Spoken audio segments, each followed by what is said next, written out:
Before you sank into your mattress and this video tucked you in tighter than a bartender folding up bar stools at dawn, you probably weren't planning to learn about brothels, and certainly not how they once outranked banks, sheriffs, saloons, and churches as the spiritual, financial, and sometimes actual heartbeat of frontier towns. But here we are, elbow deep in fringe history with a cup of imaginary chamomile and no turning back.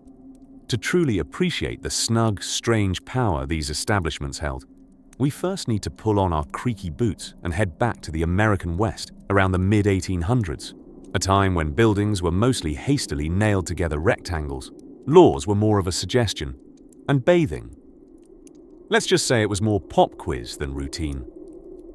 Now imagine it. You've just arrived in a dusty cowpoke town that appears overnight like mushrooms after a thunderstorm. It's got a crooked main street, a dusty general store with precisely 3 cans of beans, 2 dented, a sheriff with a mustache you can hear from across the room, and a church still looking for its bell, roof, and probably God. Yet somehow, like a rose blooming in chaos, or a scandal in Sunday school, the brothel was often the first proper building to go up. Why? Well, the answer comes with its boots off and a slightly tipsy grin. The brothel was early frontier multitasking. You see, frontier towns needed more than charisma to survive. They needed money, infrastructure, connections, and a bit of organized mischief.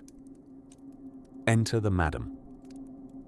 Unlike the image often peddled in dime store novels of a fragile woman draped in unwanted sin and fainting spells, these women were steel-spined CEOs in corsets. And their businesses were less about seduction and more about services.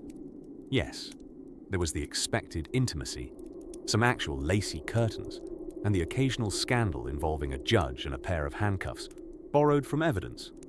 But the madam's real skill was business. She kept ledgers tighter than the town's only piano strings. She hired cooks, cleaners, musicians, even security, long before the sheriff had learned the difference between justice and jealousy. In fact, the madam often lent money to the sheriff when the town forgot to pay him again, or to the mayor, who seemed unclear on what budget meant. Some madams bankrolled schools, churches, even water pumps. Imagine that. The town well, brought to you by Belinda's house of unreasonable charm. And what of the buildings themselves? These were often the most structurally sound places in town. Solid foundations, imported wallpaper, real glass windows. Some had chandeliers. Chandelier. Meanwhile, the school had half a chalkboard and a raccoon problem. Priorities. The brothel became the soft, scented center of community life. It was a post office, a hotel, a music hall, depending on the hour and the population's moral flexibility. If your horse got loose, someone at the brothel might spot it. If your kid fell into the creek, one of the women might fish him out and wrap him in a blanket that somehow smelled like lavender and mystery. Now, don't mistake this for romanticizing.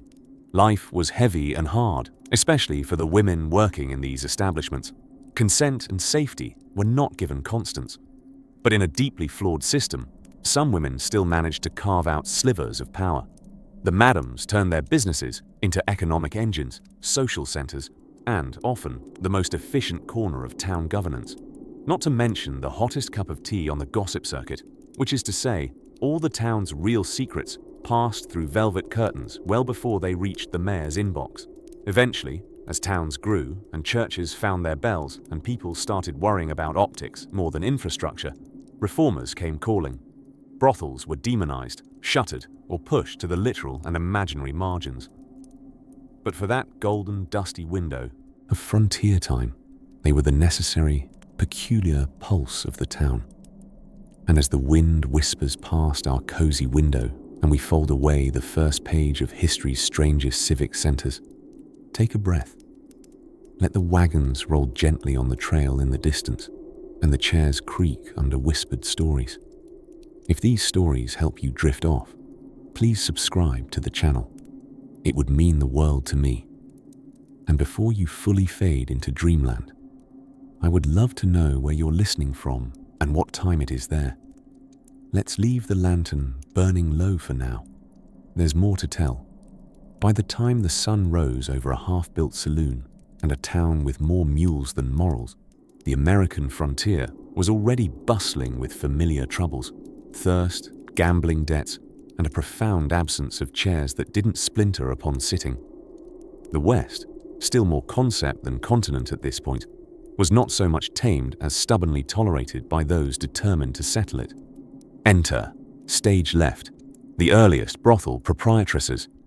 They came not on some crimson tide of sin, but on the same dusty wagon trails as the rest of them, elbowing through prairie grass and the kind of hope that smells vaguely of axle grease. These women, often referred to in polite company as soiled doves, and in slightly less polite company as, well, not much at all, weren't simply figures lurking in the shadows of a whiskey-warm dance hall. No, in towns where law was a suggestion and plumbing a fantasy, they were often the ones who helped the place run, quite literally. You see, when a mining camp began to sprout lean-tos and root cellars, it was rarely the preacher or the postmaster who arrived next. It was typically a madam with a keen eye for opportunity and an even keener nose for locations where men collected like moths to a flickering gas lamp, cold, lonely, and probably overdue for a hygiene intervention. Among the most legendary, for both her industry and her insistence on corsets that could be used as drawer locks, was one Mattie Silks, an enterprising woman who understood that comfort was king and commerce its queen. Mattie didn't simply build brothels, she curated environments. Silk curtains, imported rugs, strong tea, and stronger exits. Her establishments were not just houses of assignation, they were the town's social centers, libraries of rumor, and therapeutic lounges masquerading as places of sin. Here's a sleepy little nugget of fun for you. Many early frontier towns didn't even have functioning city councils before they had a brothel. Think about that. Before they elected a mayor, they elected to get a piano into Miss Rose's parlor. Priorities, perhaps, but respectable in their own oddly human way. And the brothels? Oh, they were practical. Such houses didn't just offer respite from the elements, they offered professional companionship in an era when the average man might not have seen a woman who wasn't danger, on horseback or canvas wrapped in a family Bible illustration for months. The madams, savvy as ever, ensured the girls were fed, clothed, and well-informed. They could recite Shakespeare, pour drinks, dance without spraining an ankle, and occasionally file taxes more accurately than the blacksmith. More importantly, these women knew how to keep a ledger. They paid rent, often more reliably than the barber next door, and they paid protection fees, whether to the sheriff or the sheriff's occasionally sober cousin. They even invested back into the community, buying real estate, donating to local schools, and, yes, sponsoring choirs. Nothing says frontier wholesomeness quite like a school bell donated by a red light rendezvous. But the power didn't just come from coin, it came from connection.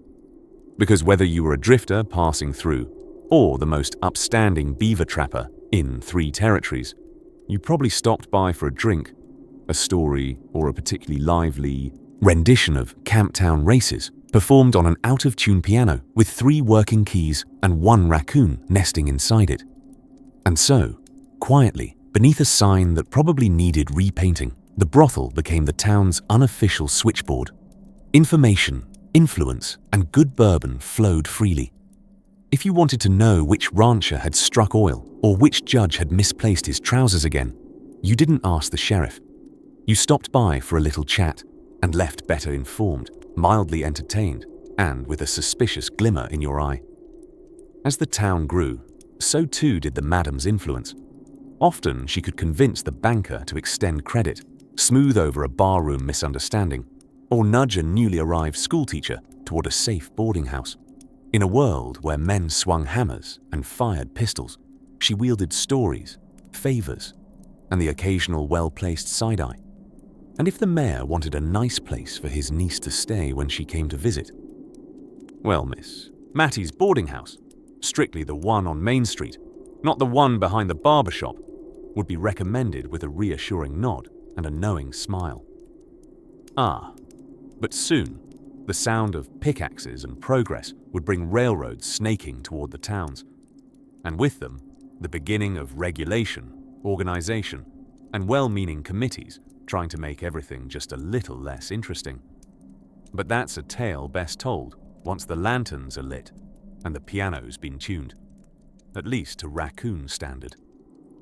As the first squeaky wagons creaked into dusty frontier towns, something curious emerged. Not from the wild countryside, but from the town's very center.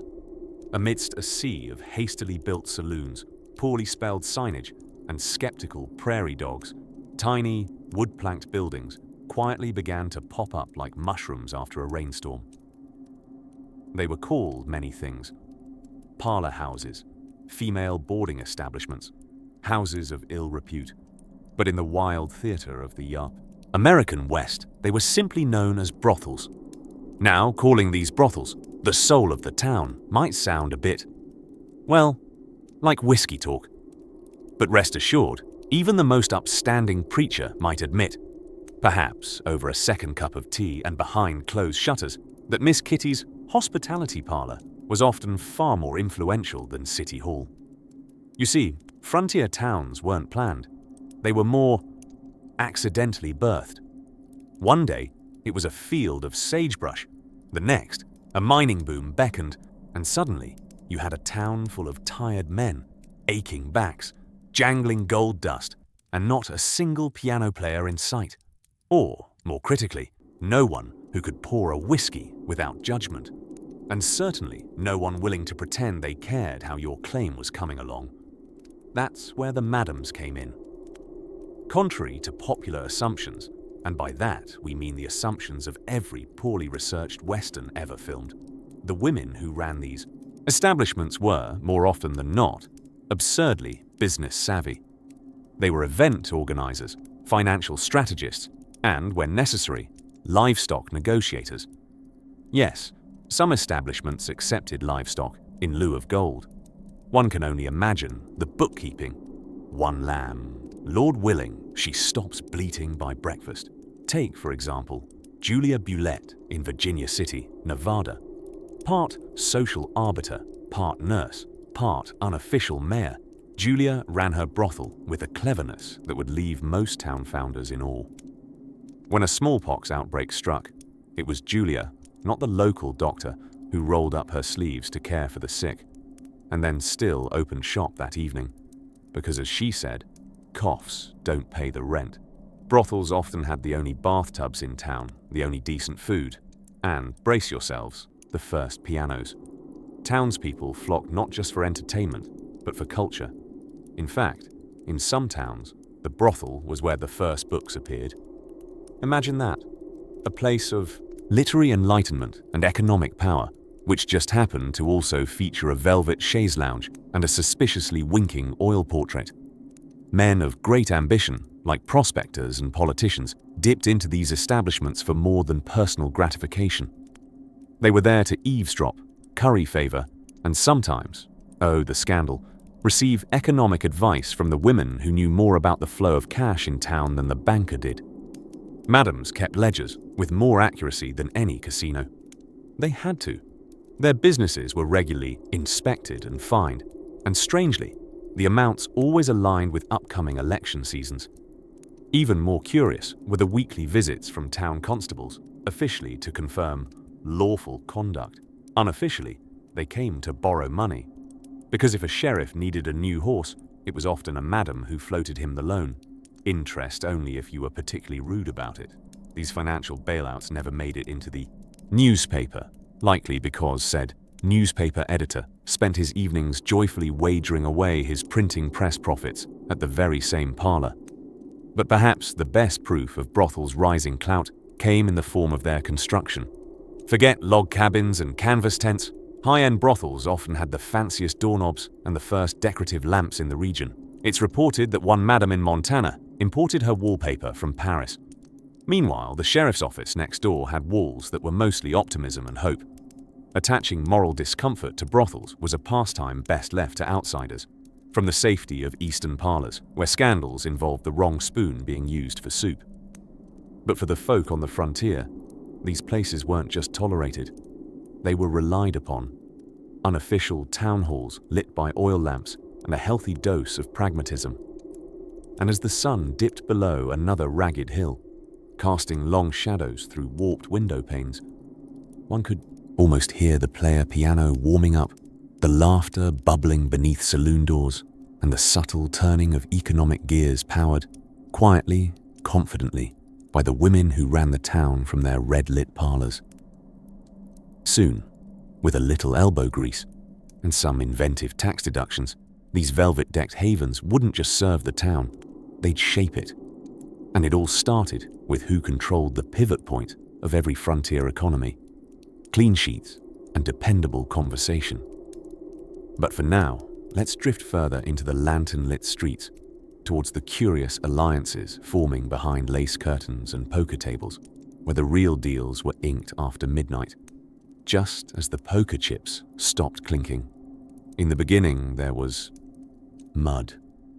Thick, stubborn, ankle-swallowing frontier mud, the sort that sneaks into your boots and questions your life choices with unsettling, squelching noises. Before the brothels became the chandeliers of civilization, or at least its parlor. Lamps, they were just shacks by the saloon, sitting slightly above the town's latest failed drainage experiment. In these early settlement years, most buildings were slapped together with the enthusiasm of people who fully intended to leave as soon as they struck gold, or got tired of not finding any.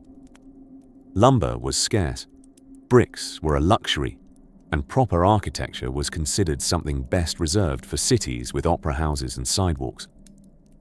Yet somehow, amid the tilting outhouses and half-sober carpentry, the brothel began to stand a little straighter. You see, when a town was barely more than a post office nailed to a barrel, fortunes and foundations rose rapidly and often from the same source: the oldest profession, new to the neighborhood. At first, brothels were temporary affairs, tents with a single blanket hung for privacy, existing dangerously close to being candles' final victims.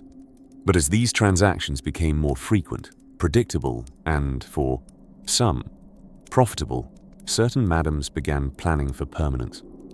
And it is here, somewhere around 1869, that fledgling towns began noticing something curious. When a brothel upgraded from a hide-and-seek canvas sheet to actual walls, people noticed. Patrons, yes, but also everyone else. In part because drunks tended to stumble into them accidentally, mistaking them for the jail, but mainly because they were unexpectedly nice. The finer brothels began to feature actual flooring, real wallpaper, and, brace yourself, a chair one could sit on without catching anything. They imported lamps and lace, invested in potted plants that mostly survived the trip, and, crucially, commanded a sense of order that was in rather short supply elsewhere. In a town where the mayor's office might still be missing a door, the brothel became the most tastefully appointed space for 40 miles. It smelled of lavender and cigar smoke, a truly democratic bouquet. Strangely enough, these establishments filled a surprising civic gap. Need a piano for an event? Check the brothel. Want a place with chairs that match? Brothel. Looking for someone to read aloud from the latest Mark Twain column with dramatic flair? Odds are, someone behind those velvet curtains has a background in theatre and a flair for monologues. And then there was the plumbing, or more often, its surprising absence everywhere but the brothel. In many towns, these establishments were the first to invest in proper sanitation. Some even managed rudimentary flush toilets, which made them an object of envy, rumor, and occasional carefully worded newspaper editorials. If civilization could be measured by the availability of indoor plumbing, the brothel was already Manhattan. Men would invent excuses just to visit and sit without freezing their posterior to a pine seat in a windy shack. By the time other local businesses noticed women in silk dressing gowns had better infrastructure than they did, it was arguably too late. Brothels had set the standard, not just for comfort, but for construction. Hardware stores noted that sellable wood and nails were suddenly trending. Plaster became something that wasn't just used on broken limbs, and windows no longer came in pieces or optional. Madams were often among the first to hire skilled carpenters, keep accountants, or coordinate food deliveries with any regularity. What started as a place to exchange coin for company became a smoothly run business hub that, accidentally and charmingly, reminded everyone what stability could look like. Soon, they weren't just buildings. They were reliable landmarks, even for teetotaling residents who would furrow their brows disapprovingly while still admitting, "Say what you will, but Henrietta's place has the best curtains in town." And those curtains, mind you, were imported. While the bank might open twice a week, assuming Henry hadn't gone fishing, the brothel was open nightly with such terrifying efficiency. In places where the post office sometimes lost track of the postmaster, the brothel knew where everyone was and whether they'd paid their tab. So little by little, as muddy hollows grew into grids of ambition, the brothel became something surprisingly central. It shimmered, not just with sequins and sin, but with a kind of logistical option that rivaled most town hall meetings. A warning bell might as well have tolled quietly through town. If you want this place to hold together, keep it cleaner than the ladies' parlor over on Oak Street. And so, the stage was set. Towns would continue to sprawl. Fortunes would rise and fall with the latest ore strike or overdue train. But one truth would hold firm. If the brothel had a piano, a mirror, and hot water, the town couldn't be that uncivilized. Of course, next came the official buildings, money in columns, law by candlelight, and the ever-fascinating dance between madams and mayors. But we'll get there, and gently. First, let's rest a moment more in the warm glow of a gas lamp beside wallpaper that doesn't peel, in a house where the floorboards don't sigh. By the time prairie winds were creaking through the crooked shutters of a frontier town, and the saloon's last piano note had faded into the barroom musk, there was only one building in town that still had its lanterns burning. And more often than not, that building wasn't the sheriff's dusty office, nor the sleepy general store, whose proprietor firmly believed that business ended promptly at dusk. No, the pulse of the town beat a little longer each night beneath a swinging sign that read something vaguely poetic like the Velvet Room, or a touch cheeky, like the Scarlet Lady. And it wasn't just lust or loneliness drawing men in through those flickering lit doors. Frontier brothels, those often judged, rarely understood emporiums of velvet and vice, had quite unintentionally become the unofficial headquarters of civilization's slow stumble westward. Now, imagine the chaos of Deadwood or Dodge City in the 1870s. Mud in the streets, stray cows in the churchyard, and a barber who's also your dentist. Law was looser than a stagecoach wheel on its last leg, and hygiene was mostly aspirational. In this glorious mess, brothels became, somewhat ironically, a rare source of order. You see, madams were shrewd businesswomen, often sharper than the lawyers and more socially influential than the mayors, who, let's be honest, were sometimes just whoever shouted the least drunk speech on Founding Day. These madams, mostly self-made women, ran their establishments with more structure than a railroad timetable. They handled payroll, property taxes, supply lines for everything from cinnamon to corsets, and even kept the town drunk from burning down the livery stable. Again. One such enterprising icon was Mattie Silks, who ran her Denver house like a miniature court of commerce and courtship. She was known not only for her beauty and quick wit, but for investing her earnings in real estate, utilities, and even racehorses. Her profits made the local bank blush. And in a town with 3 policemen and 12 poker cheats, Mattie was the real power. Part Madonna, part mogul. The madams, you see, didn't just own property, they stabilized it. While the saloons paid fines for brawls and broken windows, brothels often paid the lion's share of the town's taxes. Some towns, in a refreshingly transparent move, simply charged fines to brothels monthly, collected in person, of course, and then quietly funneled those funds into building roads, jails, even schools. So yes, that charming white schoolhouse on the edge of town, it might have been financed by Miss Lillian's house of heavenly delight, an unexpected investment in the ABCs by way of fishnets and feather boas. Moreover, these institutions, so often cast as seedy, were sometimes the only source of charitable aid around. Women who couldn't find work elsewhere might end up under the protection of a madam who provided room, board, and surprisingly modern contracts. Sick girls were cared for, retired workers given stipends, and orphans occasionally raised in the attics above the dressing rooms. Were the conditions perfect? Certainly not. But in the grim calculus of the American West, brothels often offered more stability than the rail company or the church. Fewer sermons, perhaps, but warmer beds and fewer snake oil peddlers. And here's a curious twist to ponder as you sink a little deeper beneath your blanket. Because brothels required peace to operate smoothly, they often helped enforce an unexpected level of town civility. Guns were checked at the door, manners, however rough, were expected, and disputes were settled with a firm word rather than a fist. You could almost call it frontier feng shui. Some madams even acted as intermediaries between rival gangs and helped diffuse tensions that might have otherwise ended with a shell-shocked baker and a bullet-riddled root cellar. A brothel, in this context, was less of a den of sin and more of a pressure valve, elegantly upholstered and expertly managed. So as those oil lamps flickered against red velvet walls and ragtime music spilled out beneath lace-curtained windows, these sultry establishments became far more than places of pleasure. They were the banks, the safety nets, and the social glue of an ungovernable wild.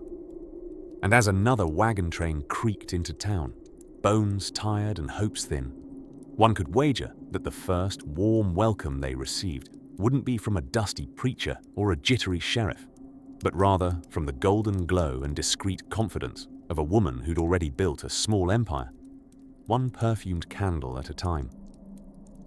We'll wander soon into how these women navigated the tricky dance of morality and legislation, where municipal codes, moonshine, and modesty all shared a rather cramped parlor.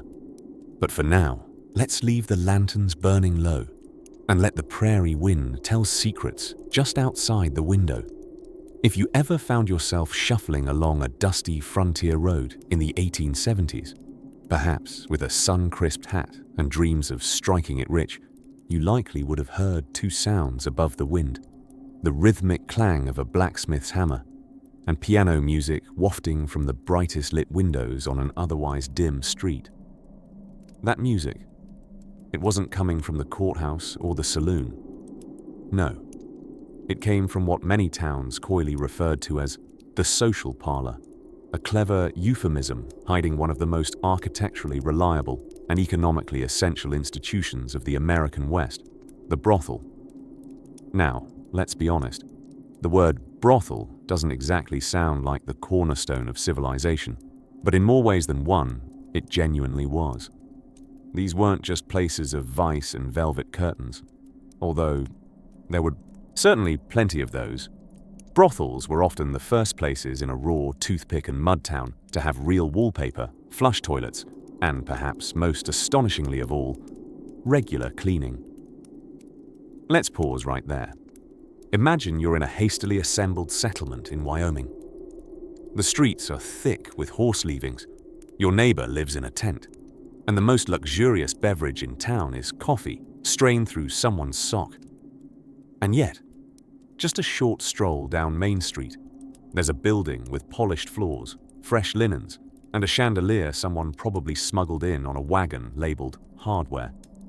These establishments, if nothing else, knew how to promote hygiene. Not out of altruism, mind you, but because repeat business prefers a clean towel and perhaps a less rabid mattress. And honestly, so would you. Madams, the women who ran these houses, were more than business owners. They were managers, landladies, bookkeepers, event planners, negotiators, and, on the odd day, mediators in bar brawls that spilled in through their parlor doors. Many of them bought property, invested in local ventures, and became some of the earliest female landowners and employers west of the Mississippi. Technically speaking, they were also running illegal businesses nearly everywhere. But that detail didn't stop half the town's influential men from quietly investing in them. It's remarkable how suddenly the law learns to squint when there's money and fine brandy involved. The buildings themselves were among the most solidly constructed in many towns, while other shops might have had roofs made of flattened tin, or worse, optimism. Brothels were built to impress. Ornate balconies, double doors, actual paint, things otherwise reserved for churches and the occasional ambitious undertaker. Entire neighborhoods grew around them. In some towns, the brothel brought in the carpenter, who needed shoes from the cobbler, who needed lunch from the cook, who needed ale from the brewer, whose niece then got a job playing piano in the same brothel that started the whole cycle. Welcome to the self-sustaining microeconomy, powered, surprisingly, by corsets and candor. And at night, when shadows leaned long across the clapboard sidewalks and the saloons emptied their staggering contents, it was the brothels that still burned light. They glowed with oil lamps and clinking glasses, laughter at varying octaves, and the soft tinkling of an upright piano, valiantly trying to maintain a tune. The townsfolk weren't fools. They recognized the most reliable, electricity-free source of nightlife they had, and it had curtains made of imported lace. Surprisingly, they also served as de facto community centers on more than one occasion. Need a fundraiser for the widow whose barn blew away in last week's twister? Ask the madam. Hosting a literary society meeting but the schoolhouse burned down? The parlor rooms available after 5 p.m. and before. Whiskey o'clock. In a land built by risk-takers and railroad daydreams, brothels weren't just a convenience. They were institutions of surprising order. Places where, beneath the velvet and smoke, you could find ledgers balanced, supply shipments tracked, and rules enforced with more consistency than in the sheriff's office. And on those rare nights when the town was quiet, you know, after the miners passed out and the moon hung just right above the prairie, you could hear the sound of a broom sweeping a brothel's front steps. Because come morning, it would need to gleam just right for the banker scheduled to pay a discreet visit. They didn't call it the Wild West for nothing. But deep within the chaos, some of the most polished silverware could be found in the unlikeliest places, quietly glinting in the lamplight while the rest of town slept. And just down the corridor from those shining sconces and patterned wallpapers, a new kind of power was quietly being born. One earned not with pistols, but with contracts and the carefully folded currency tucked beneath a calling card. As the sun dipped its sleepy head behind the hills, the rickety saloons on Main Street began their nightly yawn, their wooden signs sighing in the breeze. But across the street, just out of the reach of respectable society's twitching curtains, there stood the true jewels of the frontier, the brothels. And while a cowboy might clap backs and throw back whiskey in a saloon, it was in these velvet-draped parlors that business really got done. By the 1870s, brothels had evolved beyond their squeaky floorboard, makeshift boudoir origins. They were often among the first establishments in a new town to have indoor plumbing, gas lighting, or, scandalous luxury of luxuries, carpet. Some even had pianos, strategically hired pianists, and high-backed velvet chairs designed more for showing off legs than resting them. It wasn't just about flirtation and frills anymore. It was a business model. And for the madams in charge, it was a thriving one. Now we need to pause and tip our metaphorical 10-gallon hats to the madams. These women, oh gentle listener, they weren't merely hosts of pleasure. They were masters of supply chains, negotiators with powerful city officials, real estate investors, and occasional amateur meteorologists when booking traveling performers. After all, if you wanted to throw a themed Gold Rush Gala and it rained, you needed to pivot quickly to Muddy Boots Night. Madams often bought up parcels of land on the edges of boomtowns, the places other folks hadn't thought worth settling. But what's that old frontier phrase? Where vice treads first, plumbing follows. Perhaps not, but they should have embroidered it on a pillow or two. Within a few years, those once dusty plots were buzzing with business. Streets got paved and, miracle of miracles, churches reluctantly popped up nearby, perhaps to keep a watchful eye. Or maybe just to catch the overflow when the brothel's piano music got a bit too catchy. One of the more legendary of these entrepreneurial powerhouses was Julia Bulette of Virginia City, Nevada. With a name like a champagne bottle and a wardrobe to match, Julia was known not just for her impeccable taste in fashion, silk parasols and all, but for her civic contributions. During a cholera outbreak, she volunteered as a nurse when the fire company needed the funds for a new hose. There she was, writing checks with a feathered pen. Respectable society might have gossiped about her by daylight, but when their children came down with fevers, it was Madame Bulette who brought hot broth and softer eyes. And while Julia was charming Nevada, another legend, Mattie Silks, ruled Denver with a sharp tongue and a dagger tucked discreetly in her garter, just in case negotiations got a bit too uncivil.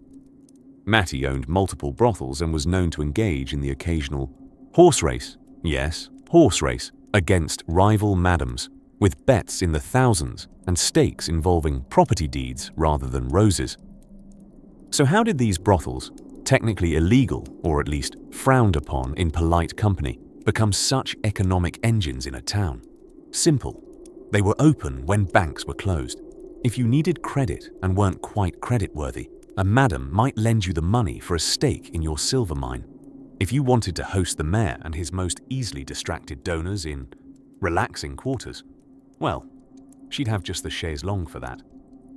And if the town needed to raise money fast, for a firehouse bell for instance, or to bribe the railway into stopping nearby, chances were the women upstairs with the feather boas and ledgers were already collecting.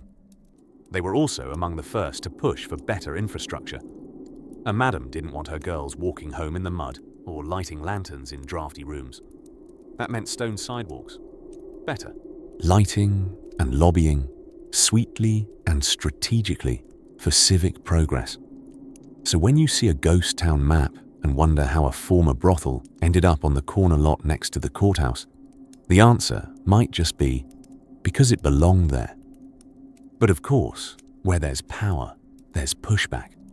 And the marshals, ministers, and mustachioed moralists would eventually come riding in with sermons and statutes.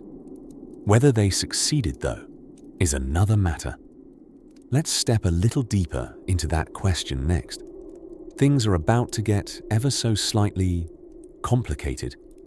In the soft glow of oil lamps and under ceilings turned golden by years of kerosene-fueled conversations, frontier brothels during the late 1800s took on yet another unexpected role, the quiet yet determined cradle of social influence. No, they weren't writing legislation with quills and calling for quorum, but they were doing what many local gents weren't: listening, remembering, and, when necessary, gently negotiating from velvet-upholstered sofas. At a glance, these pleasure houses seem no more than silhouettes of sin and silk. But beneath the crimson curtains and the gentle clinking of whiskey glasses, information flowed like water over polished river stones. You see, in a time before social media and coffee shops with Wi-Fi, brothels were one of the few places where miners, ranchers, politicians, and traveling salesmen all felt safe cracking open their mental suitcases. With a drink in one hand and a perfumed companion encouraging the other, secrets found the air. And the air remembered. Ladies of these establishments, often referred to with the euphemistic grandeur of soiled doves, were, in truth, highly perceptive conversationalists, not merely because they had to be charming, though that certainly helped, but because survival on the frontier hinged not just on strength, but savvy. And so these women became informal sommelier historians of local politics, mappers of ambition, and sometimes the best forecasters of which rancher was about to go bust. Now Miss Lillian Bell, of the Belle Etoile House in Deadwood, was one such eagle-eyed operator. Her parlor resembled something you'd expect from a retired Viennese duchess, if duchesses appreciated whiskey spittoons shaped like swans. But it was her ability to remember who owed whom lumber, gold, or apologies that made her a powerful figure in town. One story describes her calmly sipping licorice tea while resolving a dispute between a cattleman and a blacksmith by reminding them each of the other's historically unfortunate choices in horse breeding. Argument, dissolved. Pride, slightly injured. Town, peaceful. Of course, many brothel owners ran more than just an inn of whispers. They became patrons of the arts, of all things. Fancy piano? Thank your local madam. Crop failure? She may fund you till spring, if you fixed her roof last September. When no one else had loose coin or confidence, these women often reinvested their earnings back into the shaky ribs of their adopted towns. A new roof for the church, school books for children, wages advanced to struggling shop clerks, all from homes that didn't exactly make it into the Sunday sermons. This blurred line between the supposedly disreputable and the undeniably philanthropic created a gentle paradox in many Wild West settlements. People might speak in murmurs near the brothel by day, but be seen hammering repairs into its porch steps come nightfall. The sanctity of social reputation often bent quietly around the undeniable truth. Madams kept the lights on, literally and metaphorically, when no one else could. In some towns, elections were practically won or lost in the parlor. A smile from Madame Josie or a discouraging frown during a campaign visit could shift public sentiment faster than a mine collapse. Not because the women voted, they rarely could, but because they influenced the voters, one drink and a whispered anecdote at a time. It wasn't just about gossip, it was about networks. A traveling fur trader might casually mention to a companion that silver veins had been spotted outside Helena. A month later, a savvy madam sells property on the edge of town before anyone else even bothers checking dusty mining registers. Coincidence? Perhaps. Or perhaps a gentle reminder that in the dim, scented light of a red-tinged parlor, fortune favored the well-listened. And as the towns grew, so too did the legends of these women, not as temptresses or temptations, but as the unlikely architects of peace, profit, and sometimes city council decisions. The more society tried to push them to the fringes, the more central they subtly became. But something curious lay ahead. As industry tightened its stiff, starched collar, and cities grew taller and colder, attitudes began to shift. Reformers would soon start knocking, not for tea or conversation, but with pamphlets and petitions. And the brothels, once irresistible islands of influence, would have to decide: fight, adapt, or disappear quietly into velvet memory. Let's follow that thread of change, shall we? Picture, if you will, a dusky evening sky painted in hues of soot and rose, sagging over the wooden ribs of a frontier town where dust had ambitions of permanence. The streets were coated in it, drifting like powdered history, while the faint piano from Madame Lillian's establishment trailed lazily into the air, curling around chimneys, hitching rides on tumbleweeds, and brushing up against the ears of honest folk pretending not to listen. Now, in this chapter, we find ourselves not behind the swinging bat-wing doors of the saloon or in the hay-scented quiet of a livery stable. No, we're venturing up a flight of creaky stairs to a world far rosier. Here, wallpaper winked floral, despite being peppered with smoke stains and stories that could unravel an innocent mind. It wasn't all silk robes and swept-up hair, of course. The brothels of the Wild West, elegant or threadbare, served more roles than mere dens of iniquity. They were, oddly enough, some of the most stable institutions in these fledgling towns. And in an age when many civic buildings were, at best, a tent with a chalkboard, the brothel often had the only mirror in town, the only bathtub within miles, and, this is very important, the only piano tuned this side of the Rockies. You see, a brothel was frequently the first business to have proper glass in the windows. Real, honest-to-goodness glass. That might not impress our modern ears, spoiled by double glazing and air conditioning, but for frontier towns whipped by wind, grit, and scandal, a glass window was a symbol of permanence, a whisper to all who passed: this town is staying. And so is this piano. Many of these brothels weren't run by fly-by-night characters either. They were overseen by madams, sharp as pins, with bank ledgers as tidy as their parasols. Madams like Mattie Silks of Denver, who not only ran multiple houses but challenged a rival madam to a duel with pistols while wearing corsets. As the story goes, only a few shots were fired, no one died, and the real scandal was that Mattie's opponent used rather unladylike language. These madams weren't just proficient at managing staff schedules and keeping tabs on whiskey debts. Many were savvy investors, lending money to ranchers, funding public improvements, and sometimes, this is no joke, bailing out the sheriff's office. In Deadwood, South Dakota, the local lawmen were often paid thanks to donations from brothel profits. The girls, it turned out, didn't just sell their time, they sold solvency to the town. This financial clout meant that brothel owners wielded an odd sort of influence. While they weren't welcomed at church picnics or seated next to the mayor's wife during civic ceremonies, their names were well known by bankers and blacksmiths alike. Their establishments formed an unofficial network of economic scaffolding, quietly supporting everything from railroad expansion to school repairs. Many women working in these venues were immigrants or widows, some with children to feed and no patience left for Pollyanna optimism.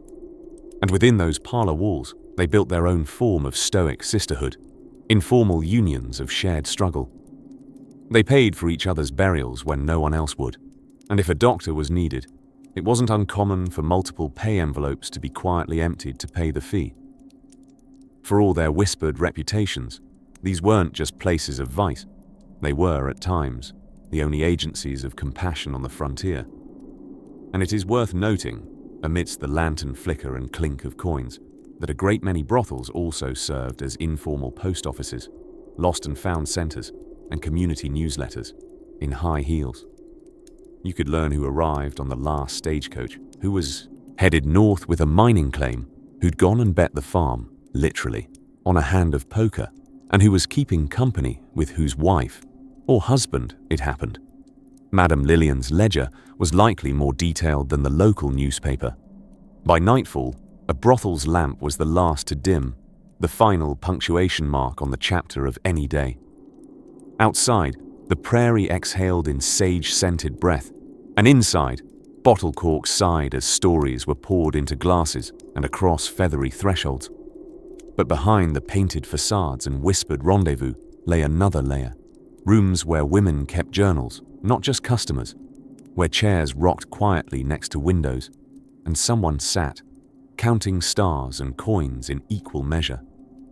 And if the brothel had been, oddly enough, the bank, the beacon, and the bulletin board, we might ask, who kept them safe?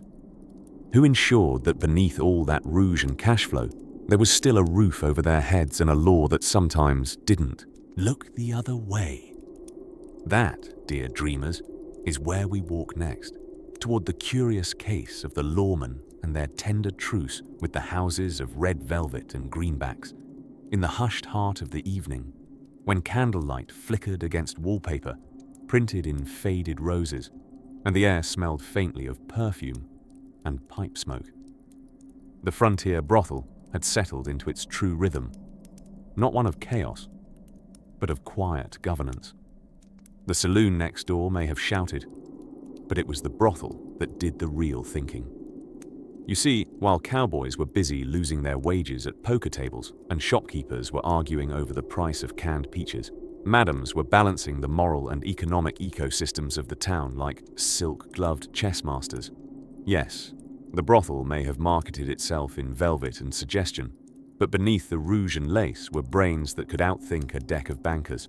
And perhaps one of the most surprising skills the madam wielded wasn't seduction or bookkeeping. It was governance. Real, honest-to-goodness governance. You know, without the powdered wigs or yelling. It turns out, when every influential man in town ends up politely removing his boots at your door, you pick up some leverage. Even more so when you've lent the mayor's brother enough money to reopen his bakery after that incident with the traveling goat show.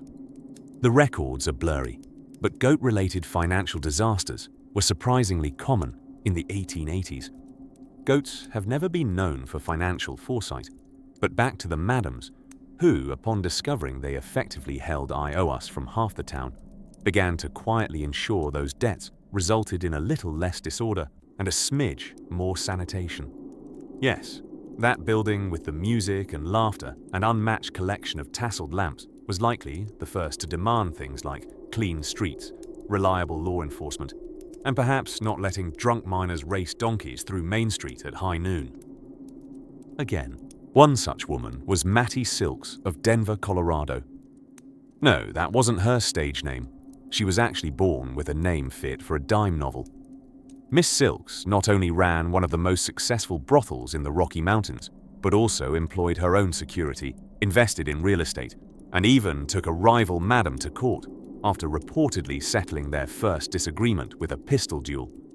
Because business disputes in the Wild West were never boring, Mattie wasn't just a character, she became a local institution. At various points, she reportedly held more sway over city matters than some elected officials. And her establishment? It wasn't just candles and coquettes, it was a cultural salon, complete with musical evenings, good whiskey, and firm opinions about town budget allocations.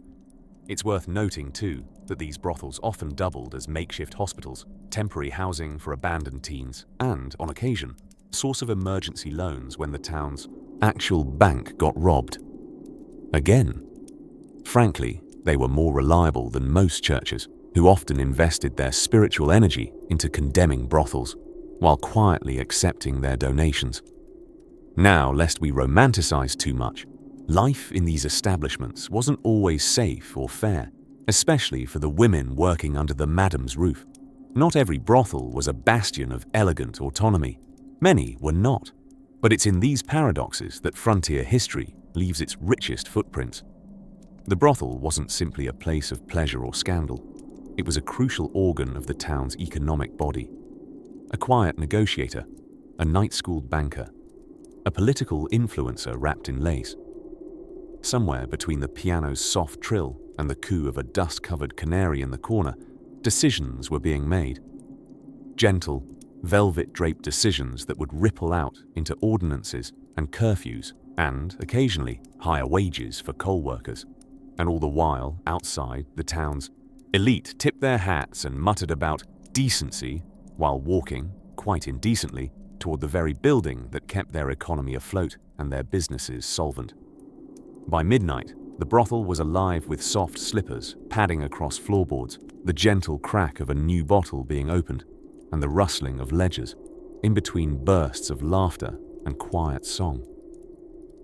If policy was going to be made, this was the hour to whisper it.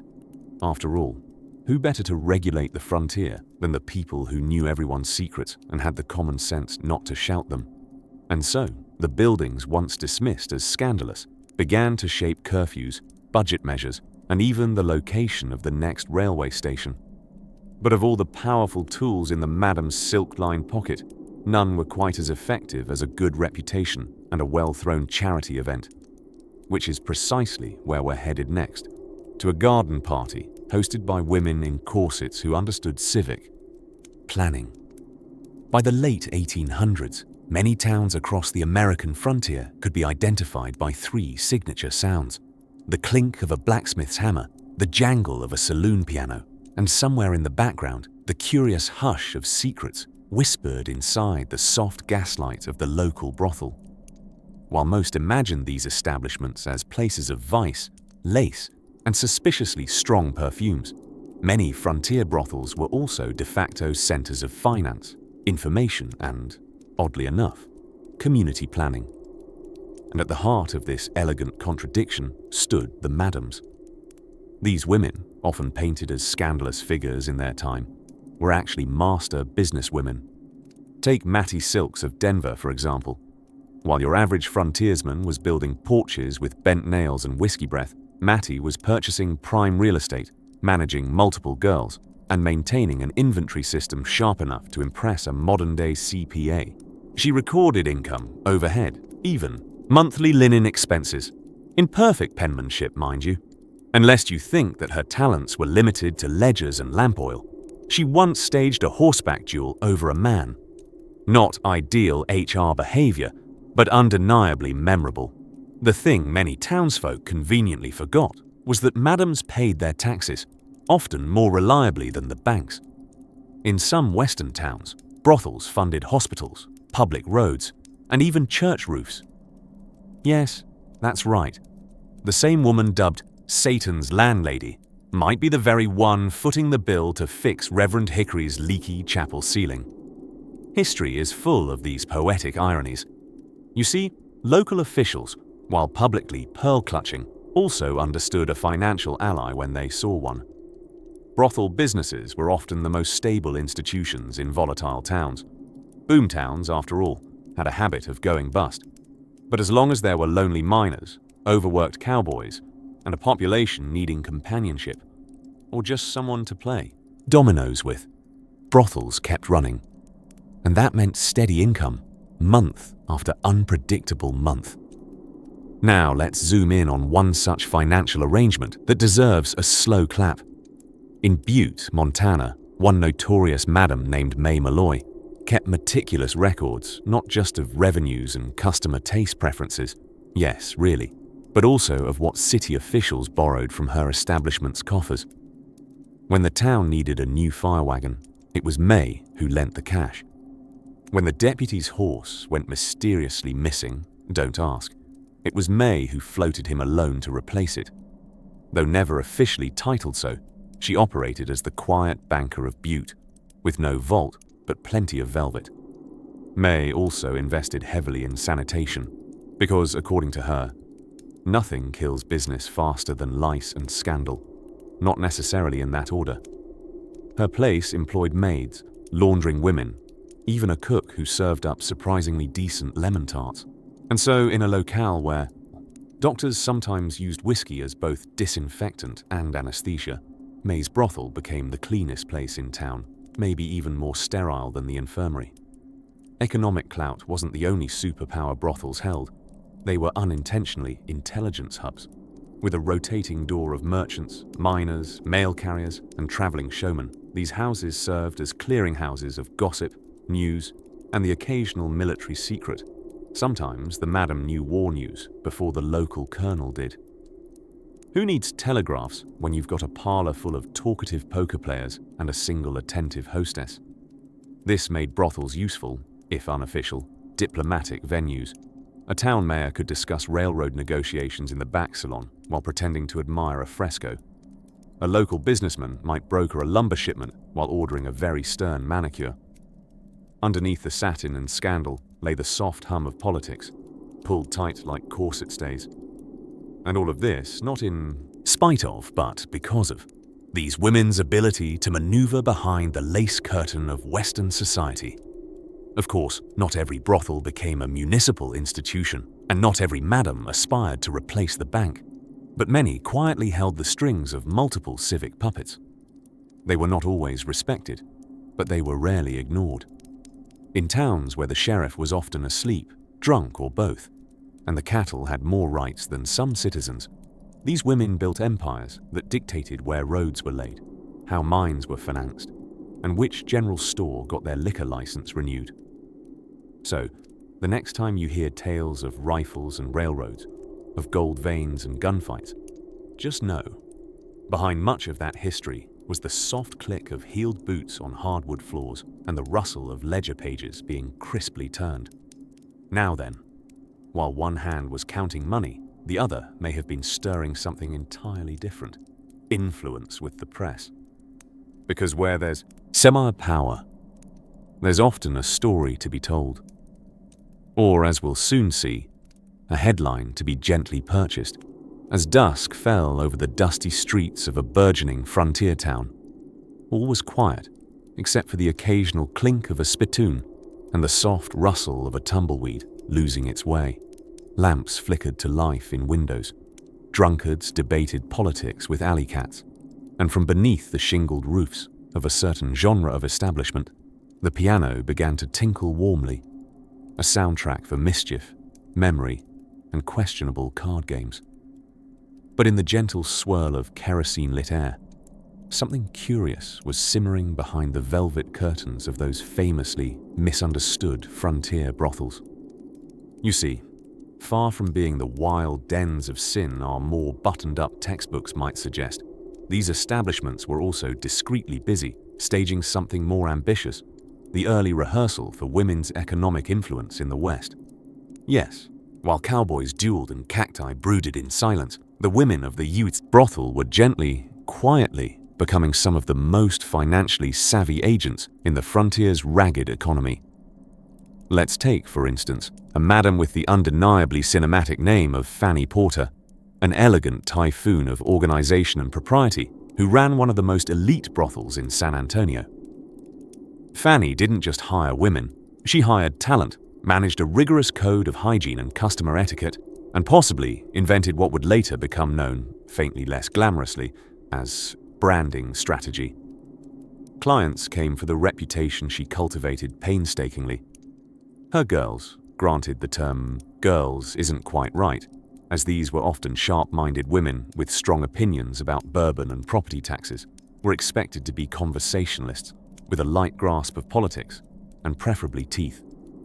Unlike the saloon owner or the blacksmith, Madame Porter paid her taxes on time, invested in the local economy, and kept a rotating stock of Parisian perfumes, which, quite possibly, accounted for a third of San Antonio's annual imports in 1896. Not far away, another such businesswoman, Dora Dufran, set up shop in the Dakota Territory, branding her brothel with the unlikely name Dora Dufran's Buffalo Bells. Dora knew her audience. Local cowboys adored buffalo references, it seems, and Dora, always the clever marketer, often updated the brothel's menu of services and refreshments according to the cattle drive seasons. If there was hay in your mustache and money in your pocket, Dora had a clean room and a gentle reminder that her girls did not appreciate spurs on the new velvet settee. But beyond the witty signage and the glittering chandeliers that somehow made it across hundreds of miles of rattling wagon trails, these brothels functioned as quietly powerful mini-economies. During a time when women were largely boxed into roles like schoolmarm or draped furniture, brothel madams were buying property, issuing loans, and, whisper it gently, even funding local elections. In Tombstone, Arizona, where gunshots and overacting were both at a premium, the infamous Birdcage Theater doubled as a brothel, saloon, and variety act venue, sort of a one-stop shop for all your 1880s frontier needs. Rumor has it that the madams didn't just manage the accounts, they had a say in which sheriff got elected next, because naturally, one preferred to be regulated by someone with enough sense to understand an itemized invoice. And then there were the I owe us. When miners, gamblers, and the ever-broke poets of the plateau failed to pay in full, brothels didn't send in goons. They had better tools, tab-keeping and peer pressure. Debtors might find themselves gently blacklisted, their reputation trailing behind them like a broken wagon axle. Meanwhile, the brothel posted profits that made the general store look like it was operating out of an overturned hat. All of this, of course, took place under a veil of delicately tasseled misunderstanding. Because while proper society snubbed their noses and polished their doorknobs to distract themselves from temptation, these women quietly shaped the economic spine of the towns they occupied. It was influence in silk gloves, power laced with perfume. So next time you're drifting to sleep with visions of Wild West sheriffs and dusty showdowns, take a moment to smile at the quiet economy built behind those velvet drapes, where cash flowed freely.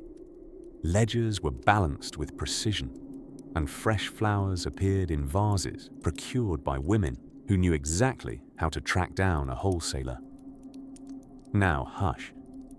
The lamps are low. The piano is playing something soft from the foyer, and there's a faint whiff of lilac and ledger paper in the breeze. Ahead, we wander deeper into the night, where influence grows in unlikely places.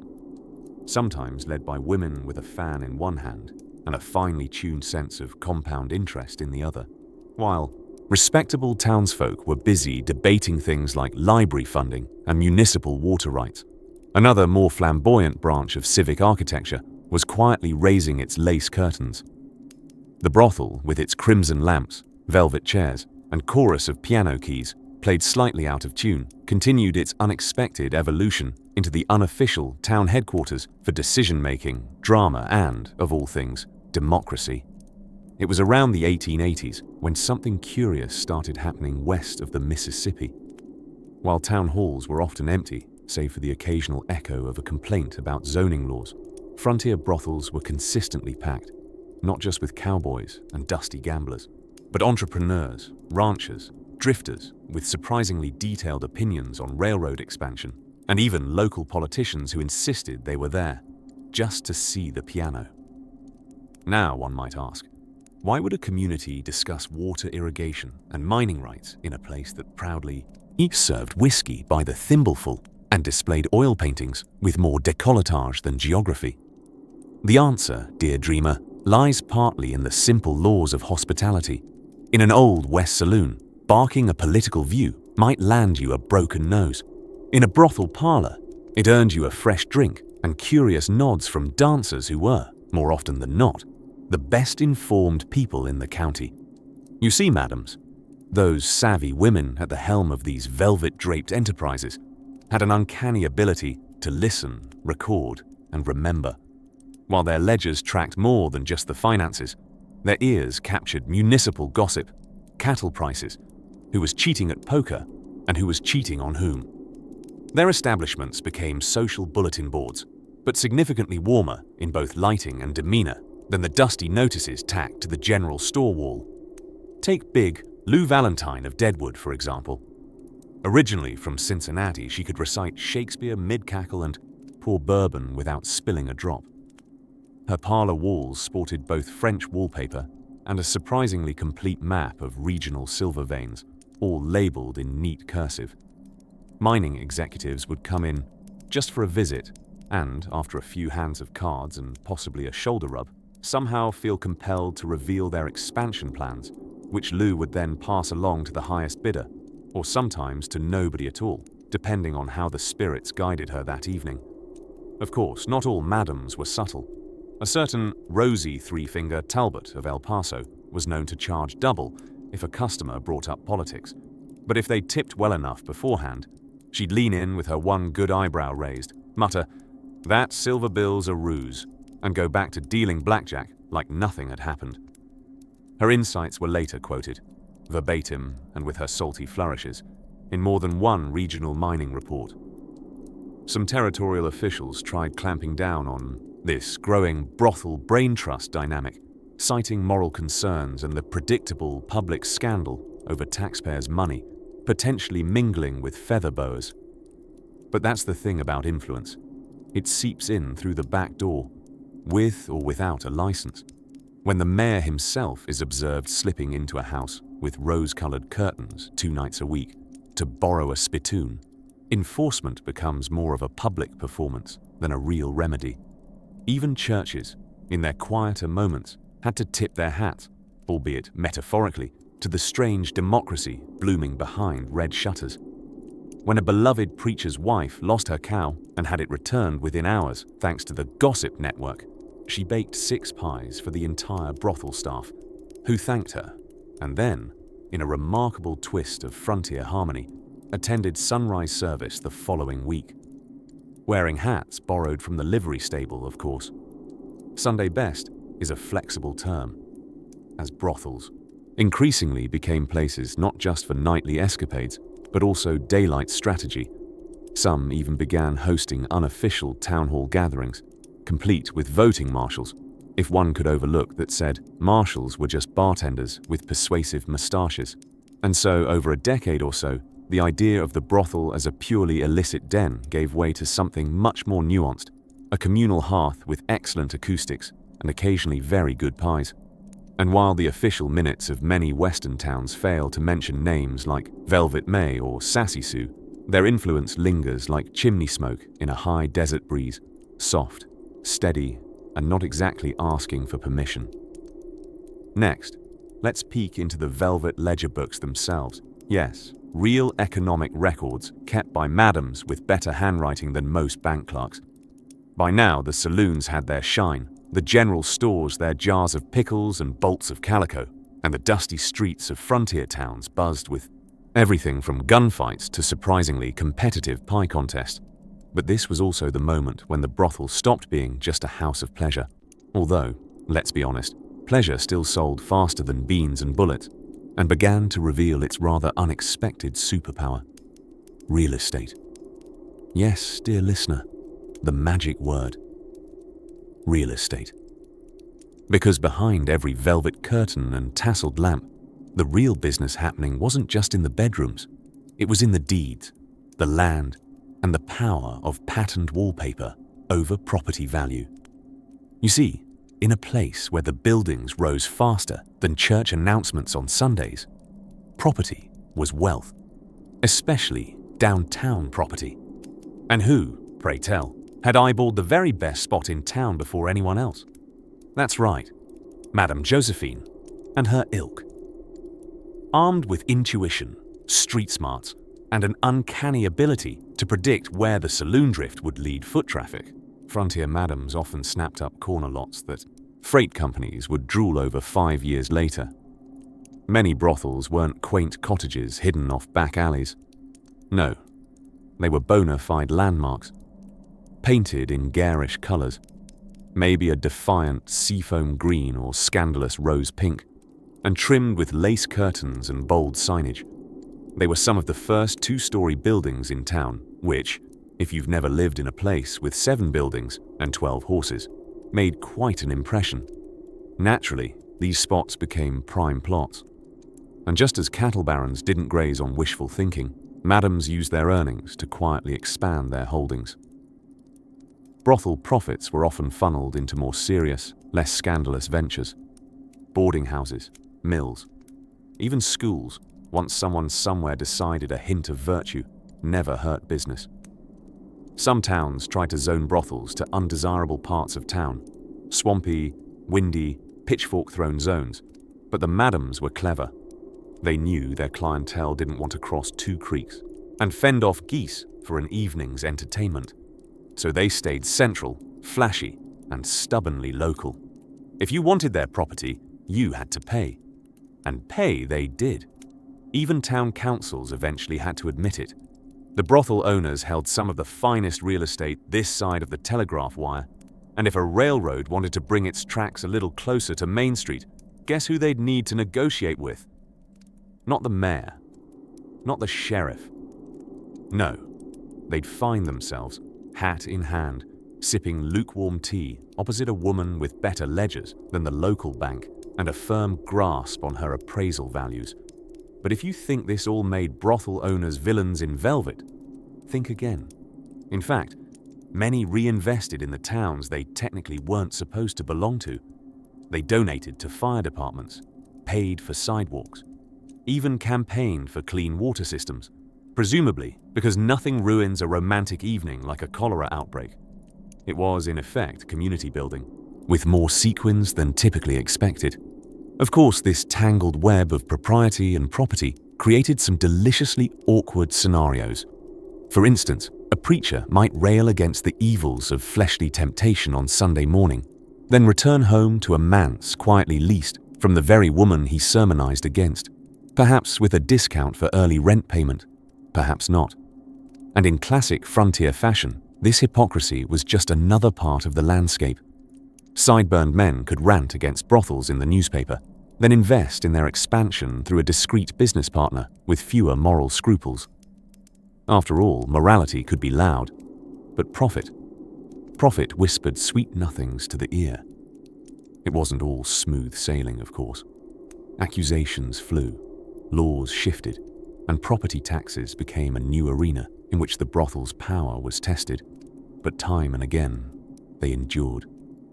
Because even the most upright citizen might find themselves relying on the most unexpected neighbors, especially when the railroad offered 10 times market value for a plot that once held scandal and now held keys to the future. So as night falls over yet another chalky town with its windblown street signs and crooked fences, remember this: the glow from the upstairs window wasn't just candlelight, it was the light of women turning profit into legacy, lace into leverage. And what came next? Well, it involved more than land. It involved fences, morality leagues, shrewd bank accounts, and one extremely territorial goat, which we'll meet rather soon. In the slow breath of twilight on the frontier, you might notice a curious thing. The most finely made building in town often wasn't the sheriff's office or the church. It was the brothel. Yes, that handsome two-story affair with the whitewashed trim, lace curtains in the windows, and scandal famously hidden behind a well-polished doorknob.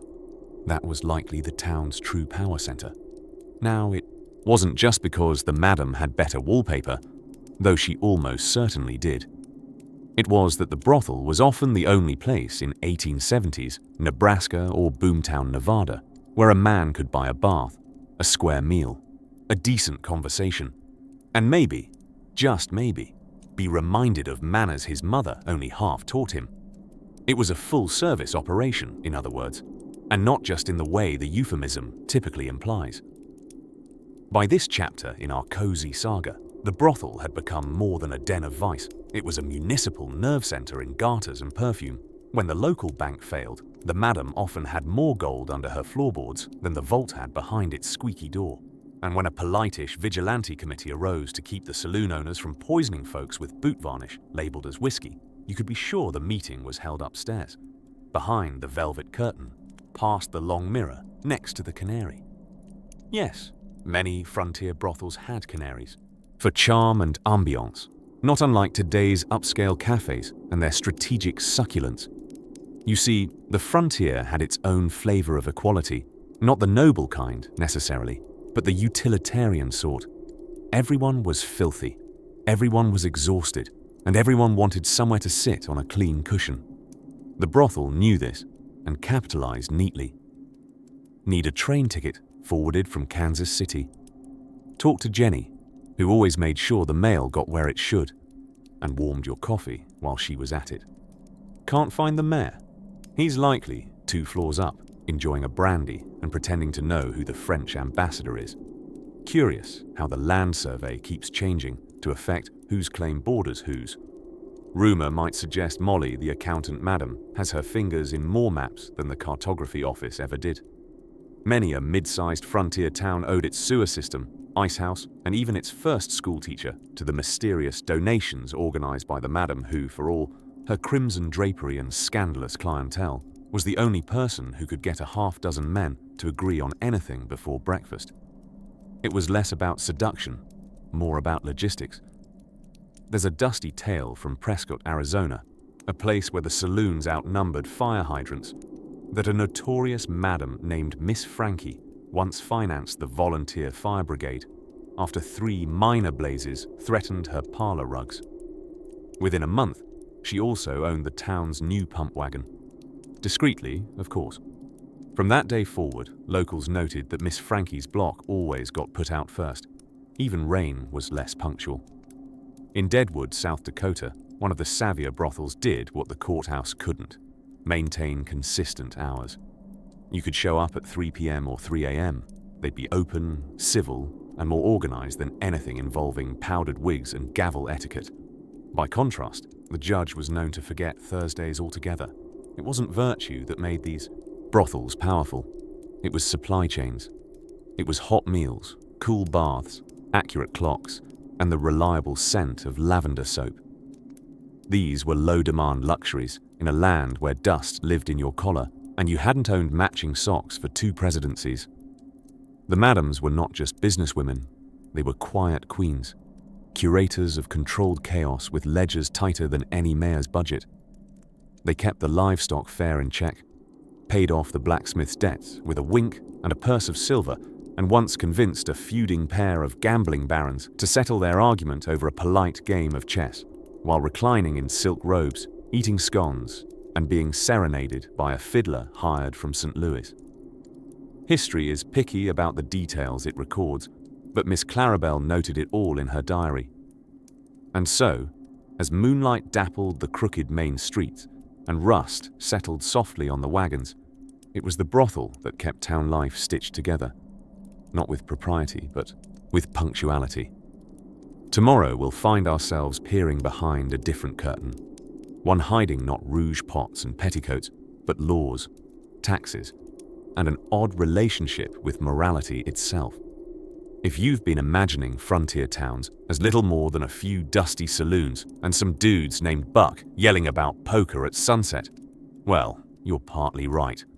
But while Buck was hollering and losing his trousers in a heated card game, another quieter, silk-draped empire was operating just down the street, behind velvet curtains and sometimes a suspiciously new-looking red door. But tonight, dear listener, we're not heading into the brothel itself. Not yet. We're looking at what orbited around it. Because by the middle of the 19th century, the brothel wasn't just a place in town. It was the center of what you might tenderly call a taffeta-toned gravitational pull, a force so irresistible that shopkeepers, bankers, and even pastors often found themselves somehow drawn, acting closer to it, allegedly, just to drop off some, sermons. Take the curious case of Dodge City, Kansas, a town that sprouted out of the prairie like a confused tumbleweed with boots on. In its early days, it was cattle, cowboys, and chaos. The 3 C's of mild frontier mayhem. But once business took off and more cattle heads wobbled in off the trail, something curious happened. Suddenly, the women of the brothels weren't just nighttime company. They were customers, significant ones. Turns out running a brothel was a mighty good business, and that meant they had money to spend. And nothing got the attention of the menfolk in town faster than a well-to-do woman asking for a fresh bolt of silk or a piano shipped in from St. Louis. That's right. Pianos. Imported. Overland.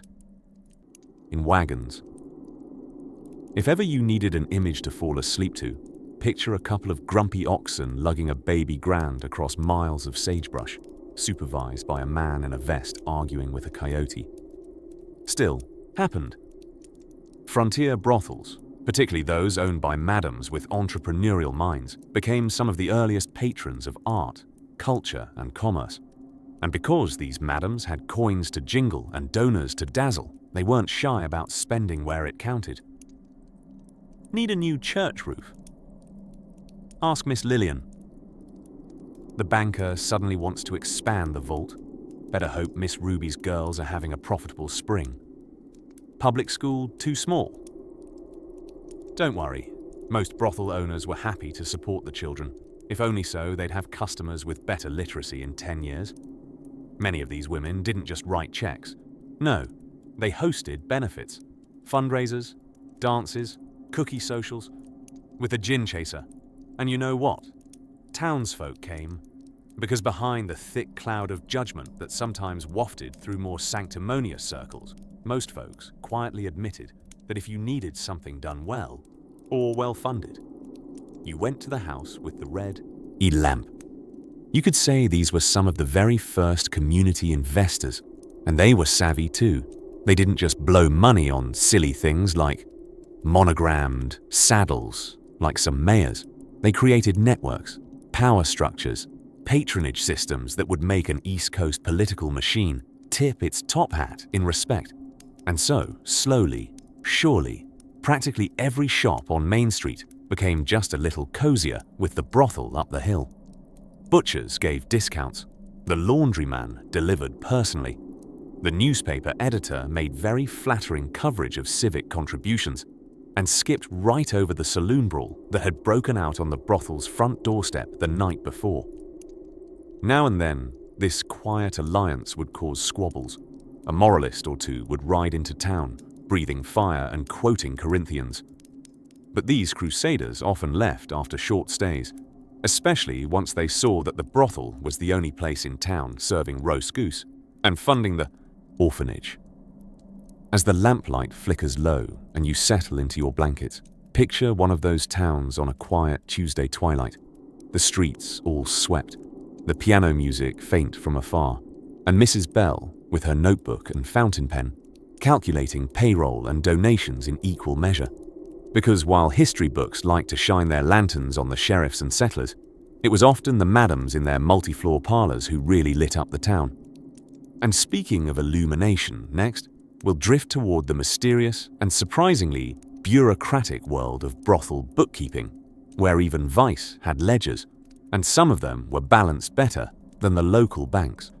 As the sun slipped beneath the dusty horizon and the oil lamps inside flickered to life, the brothel, painted a daring shade of rose in a town mostly colored beige, awoke like a stage behind heavy velvet curtains. Within its parlor, perfumed silk rustled against rouge-dusted cheeks, and over in the corner, old Jim, the town blacksmith, was quietly losing his week's wages to a woman named Daisy who dealt cards with a smile and the ruthless finesse of a riverboat shark. But behind the satin and sass, the clinking whiskey glasses, and the low orchestral hum of a well-practiced piano, something unexpected was brewing. You see, frontier brothels weren't merely centers of temptation. They were early, if slightly scandalous, incubators of economics, politics, and the purest of human commodities, information. Now, despite what certain dusty old textbooks may suggest with a nervous cough and a swiftly turned page, brothel madams were among the most powerful and well-informed people in the American West. And not just because they could eyeball a cowboy's bank account by the wear on his boots. No, their real power came from knowing everyone's secrets, and, more importantly, what to do with them.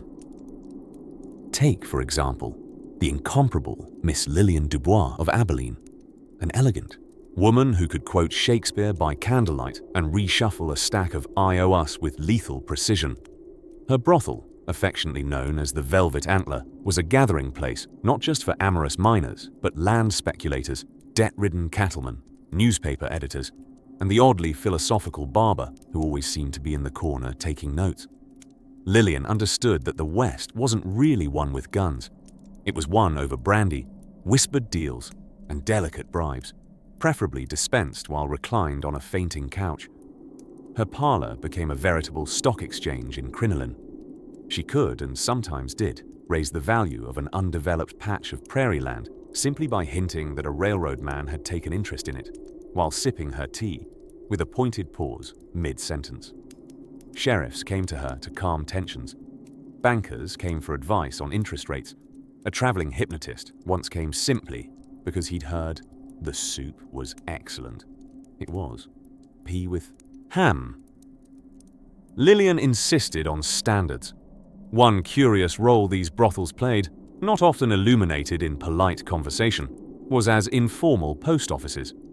Many a letter destined for a prospector, too transient for traditional mailboxes, found its way to a madam's desk. Messages were passed with discretion, sometimes stitched into garments, murmured over Manhattans, or penned in invisible ink made of lemon juice. Yes, really. The Wild West had its own little spy dramas, tucked beneath garters and fans. And then there were the elections. In towns where the voting population resembled a pack of squirrels armed with whiskey and a loose understanding of civic duty, brothels became key campaign stops. Candidates visited not merely for the atmosphere, but because madams often held sway over half the male population's weekend plans. An endorsement from Miss Lillian carried more weight than a dusty political flyer nailed to the side of a mule, because Lillian's words lingered in far more delicate ears. In fact, one particularly ambitious mayor of Tombstone was elected largely thanks to the discreet behind-the-scenes maneuvering of a brothel owner named Violet May, whose strategic invitation-only poker nights included every major player in town, the judge, the general store owner, and a man named Gilbert who claimed to be a geologist, but mostly just frowned at rocks with optimism. None of this sat well with more straight-laced townsfolk, of course. These growing pockets of piety wagged their fingers and tried to shut down the houses of ill repute, declaring them dens of sin and obstacles to moral progress. But they never quite succeeded, because brothels had allies, influence, and sometimes the deed to the bank's very building. Whoops. It was a delicate ballet of commerce and charm, power and perfume. Few buildings in town had both the hardwood to survive a cattle stampede and the velvet to cradle a whiskey-fueled confession, but the brothel held. Steady, built not just on brick and lace, but on the unspoken agreements of an entire community that relied on its shadows.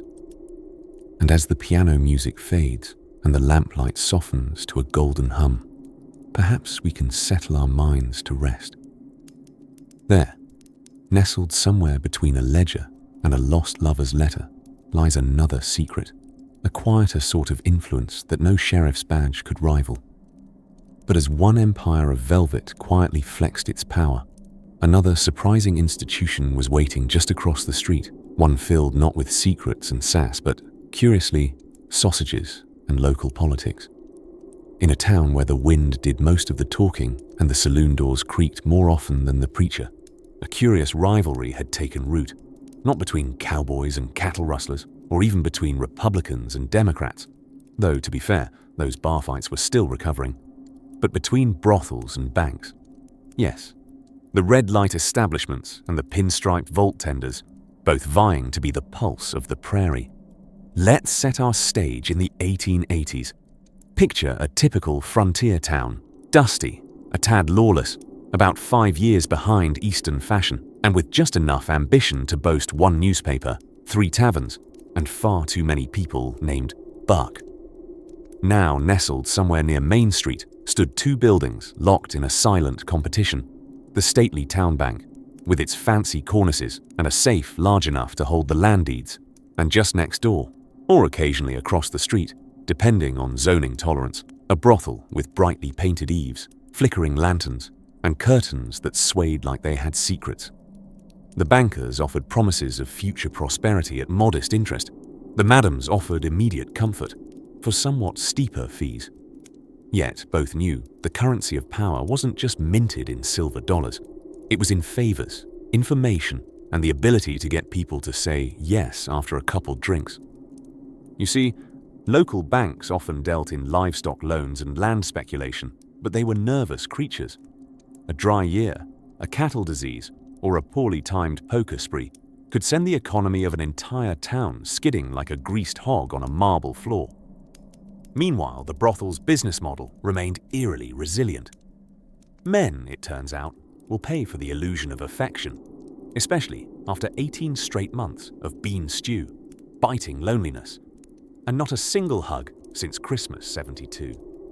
And so in towns like Dodge City, Tombstone, or Virginia City, it was not uncommon to find the brothel casually bailing out the saloon during lean times, or securing loans for minors when the bank refused.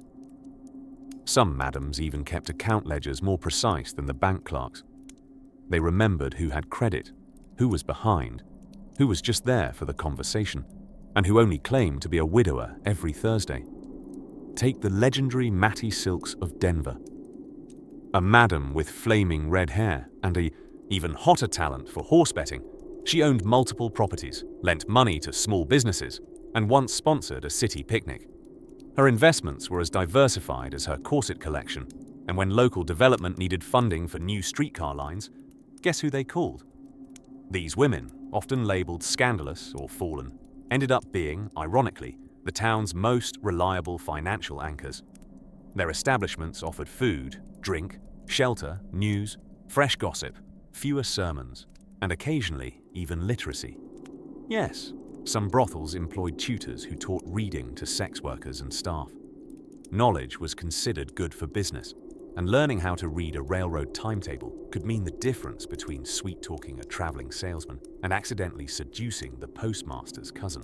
Moreover, brothels began to double as informal credit bureaus, since banks were reluctant to lend without collateral, and a man's promise didn't hold much unless he wore a star or owned a gun. The local madam might extend a personal loan.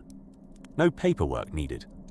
Just a nod, a glance, and the understanding that failure to repay might earn you public embarrassment, a curiously accurate ballad sung by the piano player, and a sudden drop in social invitations. It wasn't just the money that gave brothels their clout. It was the networking. Town council members, itinerant judges, railroad agents, and shifty, traveling mesmerists all stopped by. Deals were struck over champagne fountains and feathered fans. Election campaigns, property sales, and local scandals all intersected in these establishments, woven with velvet and tobacco smoke. If the bank could predict where the town was heading, the brothel knew precisely where it had been the night before. By the late 19th century, some madams acquired such influence that they were invited to church dinners, not as penitents, but as benefactors. Slightly scandalous ones, yes, but benefactors nonetheless. They'd sit confidently in the back pew, pass the collection plate forward, and politely pretend not to recognize half the choir.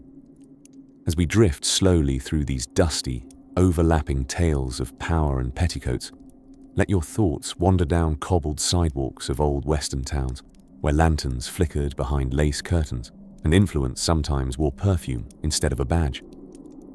And just beyond this gentle dusk, we'll explore how some of these brothels transformed into full-fledged empires, with business cards, letterhead, and surprisingly comprehensive employee handbooks. In the velvety hush of the frontier twilight, as the sun dipped lazily behind jagged peaks and left the wooden sidewalks aglow in amber, something was beginning to stir behind the polished red doors of the local bordello. Now don't let the flickering gaslights and the clinking piano fool you. Beneath the satin and sass, behind every suspiciously opulent curtain, lay the most underestimated civic operation in town. Tonight, in particular, bore witness to one of history's finer small absurdities, the moment when the local brothel's madam was politely invited to attend the town council meeting. Yes, right there. Between the general store's inventory concerns and whether or not to pave Main Street with actual bricks or just good intentions, Miss Lillian DeWitt was asked to offer her professional insights on improving local commerce. Madame DeWitt, a woman of magnificent feathers and fearsome wit, accepted the invitation with a smile that suggested she'd been waiting for this moment since the day she'd first uncorked her brandy stash. Draped in velvet finery and the serene calm of someone who knows half the room keeps their deepest secrets in her cash box, she arrived fashionably late and took her seat like a queen returning to her court. Despite the fact that the courthouse was a converted blacksmith shop with a permanent smell of horseshoes and regret. See, by the 1880s, brothels had become more than just dens of earthly negotiation. In many towns, they were the de facto social hubs, complete with libraries, orchestras, and sometimes even small lending banks run out of the parlor. Madame Lillian had all three, plus a very opinionated parrot that squawked advice about municipal bonds. It wasn't just the lawmakers who came to her for counsel, though many did, preferably after a few sips of something strong. It was also the postmaster, the newspaper editor, the sheriff, even the traveling dentist who hadn't once paid rent in 18 months because Miss DeWitt believed oral hygiene was a constitutional right. At the meeting, town officials nervously opened the floor to her. She took a dainty sip of tea, which was almost certainly not tea, and declared, "If this town wants more revenue, perhaps it ought to stop pretending the mine is the only thing that brings people to Dusty Bluff. Last month alone I served 6 visiting railroad men, 4 traveling salesmen, and 1 bishop, though he insists he was asking for directions. If the economy walks through my door in spats and a silk cravat, shouldn't I get a say in how we treat it?" No one disagreed, mostly because she'd brought the parrot, who punctuated her pauses with, "Listen to Lillian." Her points were surprisingly practical. A small tax on revelry, she suggested, could be voluntarily added to services at her hospitality house, with profits earmarked for sidewalks, school books, and the new fire wagon. Mr. Witt had a deeply personal interest in avoiding more incidents with lantern accidents and enthusiastic dancing.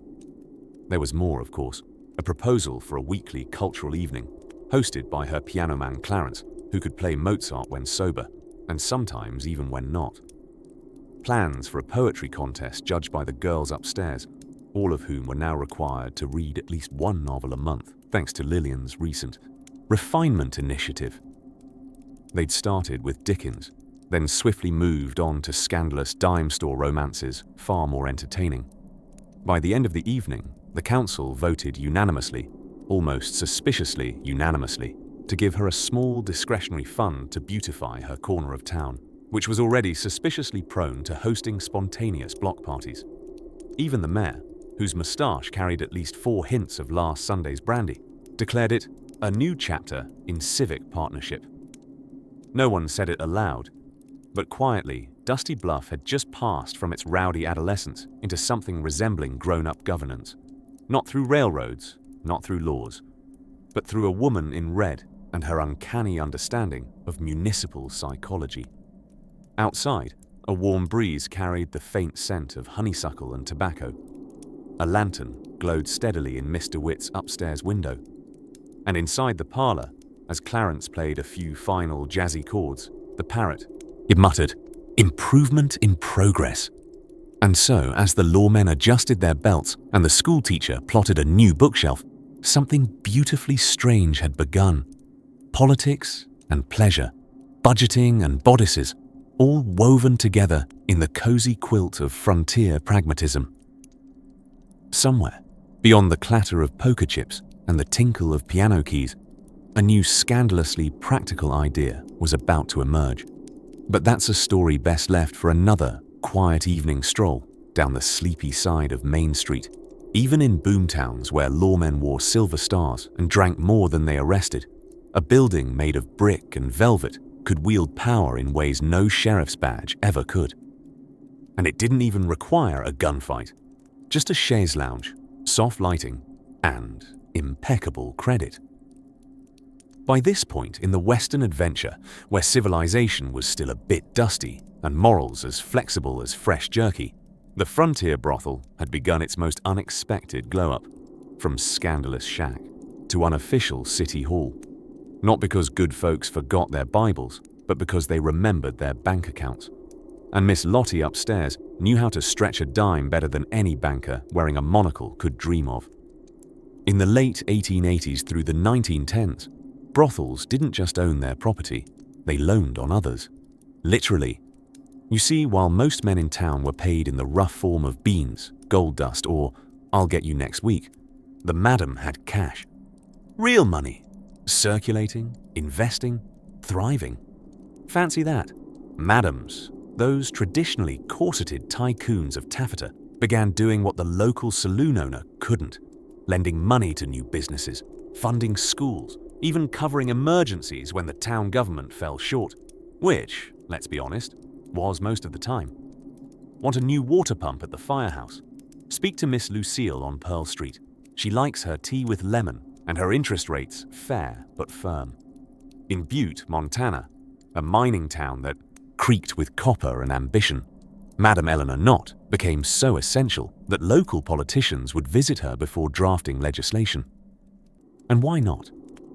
Her brothel turned more profit than the post office and was infinitely better wallpapered. The parlor room was practically a lounge for informal council meetings, provided you didn't mind the gentle scent of lilac perfume and occasional laughter from the stairwell. And then there were the taxes. A curious quirk of frontier municipal fashion was that madams were among the most consistent and enthusiastic taxpayers in town. It wasn't because they adored giving their money to bureaucrats, it was because paying taxes made it harder for the town to shut them down. Smart women, these. They often paid triple just to stay 3 steps ahead of the law.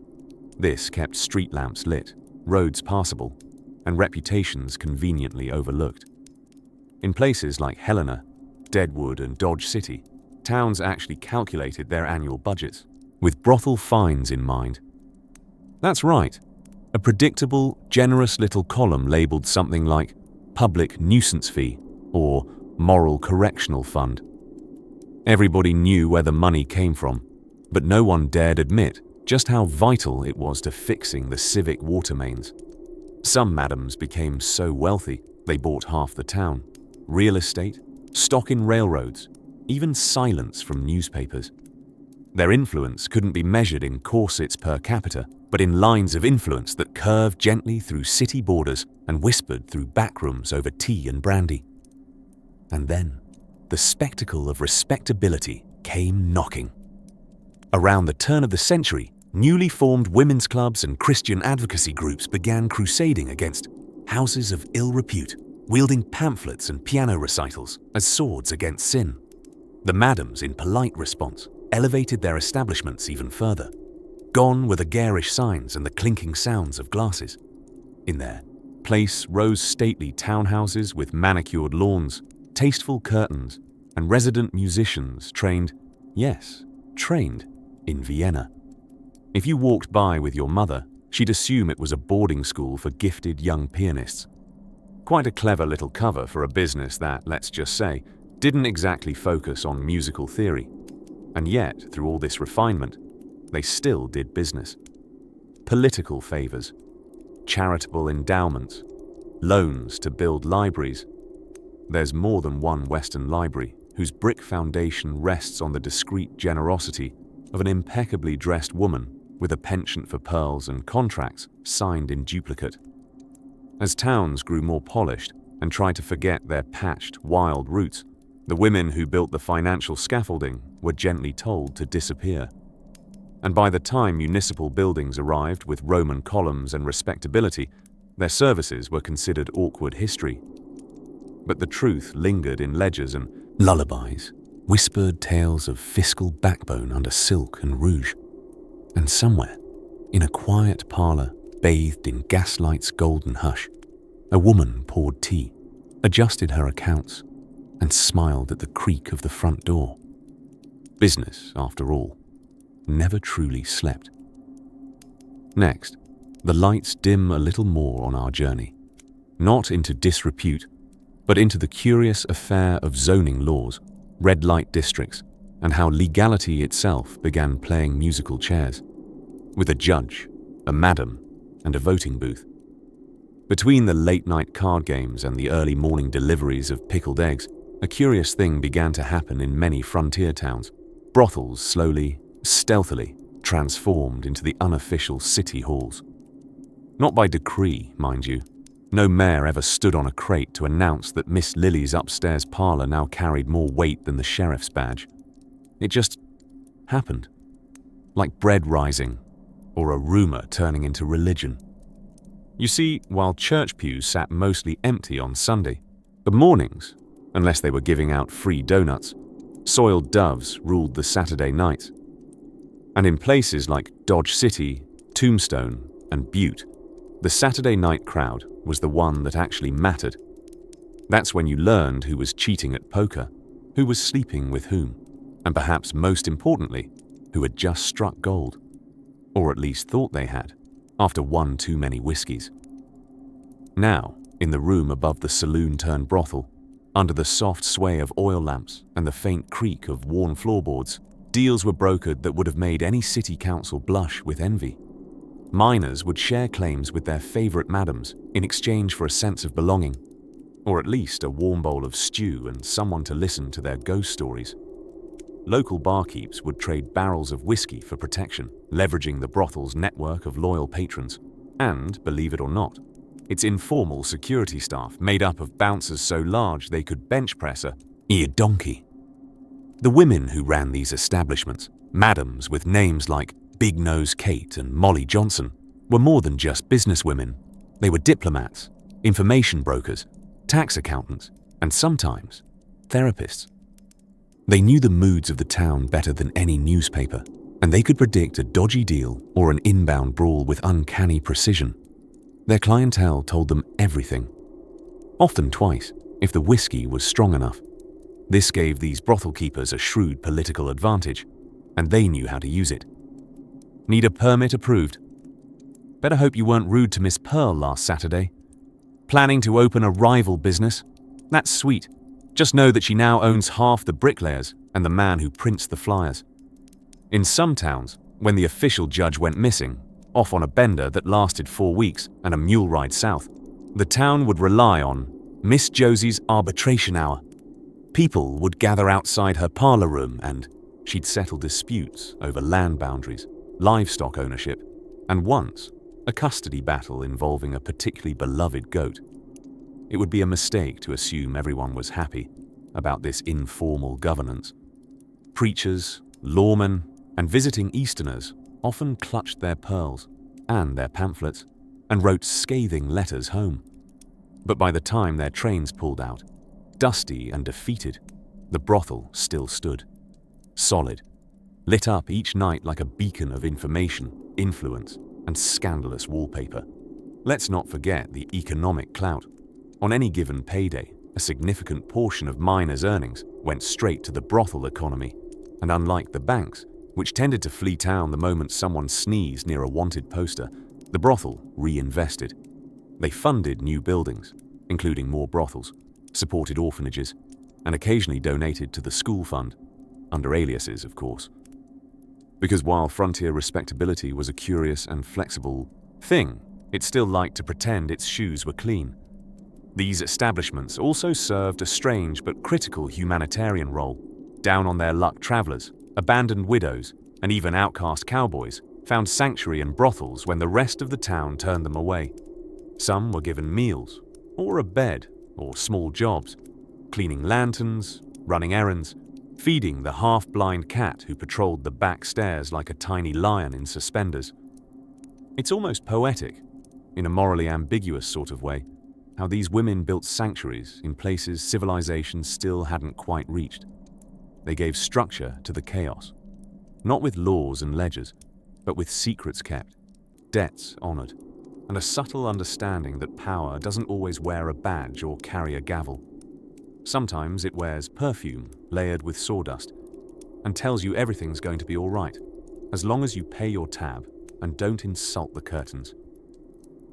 As the sun dipped behind the hills and the lamps flickered on for another evening of chatter, laughter, and clinking glasses, one thing became clear. If you wanted to know where a town was headed, you didn't watch the mayor. You listened at the brothel windows. And just past one of those windows, with its embroidered drapes and worn velvet seats, a new chapter was waiting, with footsteps approaching, as softly as a piano tune floating down the hallway. When a brothel became the only building in town with solid walls and actual wallpaper, people noticed. And when it became the only place in 50 miles with both a piano and a bath, they talked, loudly, or as loudly as Victorian decorum allowed. You see, by the late 1800s, many frontier towns had accidentally transformed their bordellos from seedy sidelines into central institutions. So central, in fact, that rival businesses started writing polite letters to madams requesting joint ventures, coupon exchanges, or in one particularly ambitious case, a shared fence. And here's where our story slows to a dusty saunter down the main street of Deadwood, South Dakota. Yes, Deadwood, the same town where Wild Bill Hickok famously lost a poker game and his life, but where he might also have enjoyed a hot bath and 7 types of cologne, thanks to Miss Dora Dufran's entertainment parlor. Dora, who once advertised her girls as so clean you could eat off 'em, was not only a savvy marketer, but perhaps the first frontier entrepreneur to realize that selling an atmosphere was sometimes more lucrative than anything transactional. Her parlor became the town's unofficial meeting place when Deadwood needed a venue to discuss the route of the new telegraph line, or where exactly the town council had misplaced the goat that was supposed to be mayor. It was Dora's place, or nowhere. Her parlor had the finest chairs south of Fargo, imported rugs that weren't made of horsehair, and an Italian chandelier that probably weighed more than most of her patrons. It was the closest thing Deadwood would ever have to a ballroom, until the Elks Lodge got uppity and installed a parquet dance floor. That's the curious part. As long as the paint dried and the ceilings didn't leak, brothels tended to outshine government buildings in both upkeep and popularity. There are records, minutes from town meetings no less, that were officially noted as having been recessed due to a piano recital next door. Not just any recital, mind you, but one rendered with delicate fury by a red-headed madam known as Ruby Lou, who had a weakness for Chopin and bourbon. Occupational hazard. Even the postmaster, a stiff-collared gentleman named Earl with an affinity for ferrets, once redirected mail delivery routes because the brothel's hallway provided better winter shelter than the official sorting depot. Once you had the respect of Earl of the Ferrets, you'd won the frontier. But don't think all this renown came easy. Occasionally, a preacher or reform committee would arrive in town, waving pamphlets and grimacing at sinful foot traffic. These cleaners, as the girls ironically called them, might succeed in shutting down a house for a week or two, sometimes even a month. But usually, it wasn't long before the town remembered that they still needed somewhere to hold the annual fundraising auction, and that no one else had enough matching chairs. Money helped, of course, but charm counts for more when you're trying to convince a local blacksmith that your mahogany banister is appropriate for baptisms, weddings, and the occasional opera rehearsal. By the 1890s, many madams employed more than just the traditional roles. There were cooks, piano tuners, seamstresses, dog walkers, and one guy named Bill, whose full-time job was lighting things tastefully. Bill was beloved, slipped out of town after a misunderstanding involving flamingo feathers, but remembered fondly by all. Still, the most powerful currency in a frontier town wasn't gold or land or even whiskey. No, it was information, and brothels were fountains of it. Ranchers talked, lawmen muttered, outlaws bragged. Gossip hitchhiked from parlor to parlor, dressed in velvet and dripping with scandal. If you wanted to know whose cattle mysteriously changed ownership or which senator's cousin was hiding out under an alias, you didn't go to the sheriff. You bought a round of drinks and waited for the furniture to squeak. And sometimes, squeaking furniture told you everything. But even the most gilded empire on the prairie had its vulnerabilities. A shifting economy, a zealous moral panic, or simply too many cowboys with unpaid tabs could tilt the balance. The story of how brothels reached their elegant, chandelier-twinkling zenith is incomplete without what came next. What loomed on the horizon like an overdressed storm in a bustle dress, clicking her heels toward change. And all of it, every closed curtain and whispered alliance, was about to face its greatest threat in a most unexpected form. A woman named Carrie. In the chilled lavender haze of a slow frontier evening, when the sun dipped its hat just behind the edge of a dust-colored saloon roof, the most unlikely of empire builders settled into their routines. No, not the mayors, not the sheriffs, certainly not the blacksmiths, bless their smoky hearts.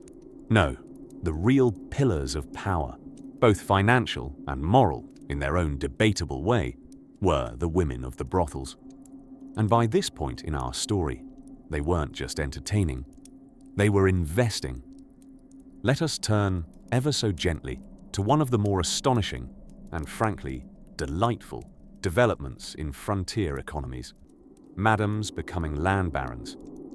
You see, by the 1890s, many brothels had moved past their status as guilty indulgences and into the fast lane of civic utility.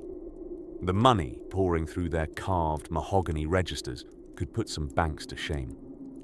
And what does one do when one is sitting on heaps of silver coin and an untouched stretch of prairie? You buy Main Street.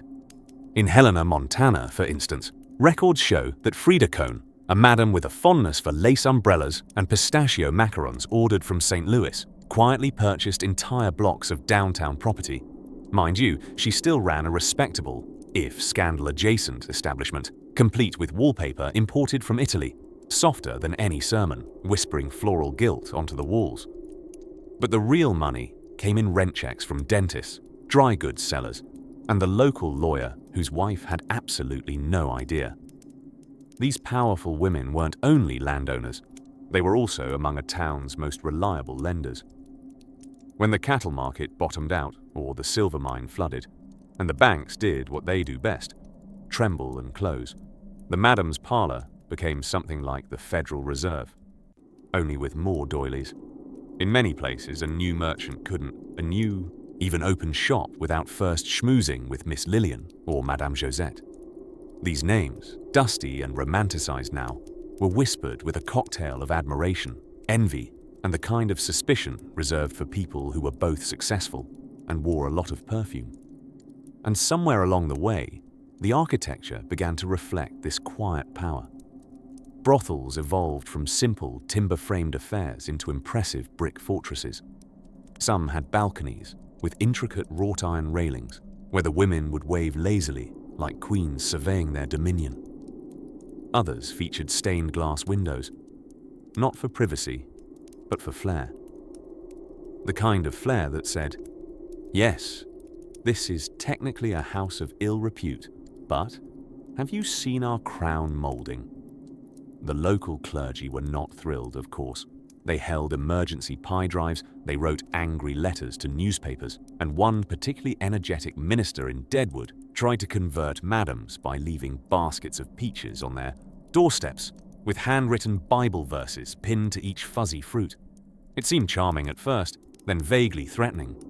Miss Agnes reportedly threw hers at a goat named Luther. But even with society's cold shoulder and the occasional puritanical peach, the brothels weren't going anywhere. Because here's the yawn-worthy truth. Frontier towns needed them. Needed the money. Needed the stability. Needed the women who knew how to pay taxes on time and fix a roof after a hailstorm. In more than one wagon-rutted hamlet, it was the local madam who funded the first public school. You could say that arithmetic in Colorado Springs owes a quiet debt to someone named Velvet Eliza. By now, many of these brothels had outgrown their initial reputations. They were less like dens of iniquity and more like complicated community hubs, with velvet furniture, strong coffee, precarious morals, and surprisingly good bookkeeping. And still, they were places of contradiction. Women who couldn't vote were running businesses that propped up entire towns. They were barred from respectable society luncheons, but invited to finance town halls. They couldn't sit in on school board meetings, yet funded the classroom paint. They lived in a world perched between scandal and necessity, and in that precarious in-between, they thrived. Not despite the frontier, but because of it. Out here in the dust and strange dreams of America's edge, power didn't always wear a badge. Sometimes it wore silk slippers and could balance a ledger with one hand while sipping warmed brandy with the other. And as the stars stretch into place above those long, quiet rooftops, our story gently presses on toward that final flicker of candlelight, where the last secrets unfold and the edges of history turn soft as sleep. And so, my dear dreamy pioneer, as the lanterns flicker low and the scent of coal smoke fades into the creaky wooden rafters of a distant frontier saloon, we find ourselves drifting into the final hush of a story that began with boots, dust, and desire, and ended with power, petticoats, and politics. You see, by the time the 1890s sauntered into town with their waistcoats and increasingly awkward moustaches, the brothel had gone from scandalous sideshow to unofficial city council meeting. It was never written that way, of course. The minutes of town meetings didn't usually include Item 5, consult Madame Evelyn on railroad taxes. And yet, they should have. Because in many frontier towns, the madams knew everything. Who had money? Who owed it? Where the sheriff spent his Tuesday nights, and where his horses mysteriously ended up on Wednesday mornings. They weren't just gatekeepers of gossip, though let me tell you, their whisper networks would have made Western Union weep with envy. They were sophisticated businesswomen operating under some of the most bizarre market conditions in American history. Supply chains included stagecoaches, ex-boyfriends, and occasionally self-taught piano tuners. Operating budgets, cash, credit, and the occasional emerald brooch as collateral. HR departments. Well, let's just say disputes were usually resolved with a stern look, a quiet drink, or occasionally, a well-thrown parasol. By the turn of the century, some of these madams were among the wealthiest women, or simply the wealthiest people in town. They paid taxes, funded schools, supported orphanages, even built hospitals. One madam in Butte, Montana, reportedly financed the fire department after hers burned down due to a misplaced cigar during an unusually enthusiastic rendition of "Oh, Susanna." The town repaid her by pretending not to notice when she rebuilt. Twice the size. With velvet wallpaper. And while respectable society kept fainting into its lace doilies at the idea of a woman owning real estate and influencing politics, the brothel kept accepting patrons from every walk of life. Soldiers, lawyers, mayors, and on more.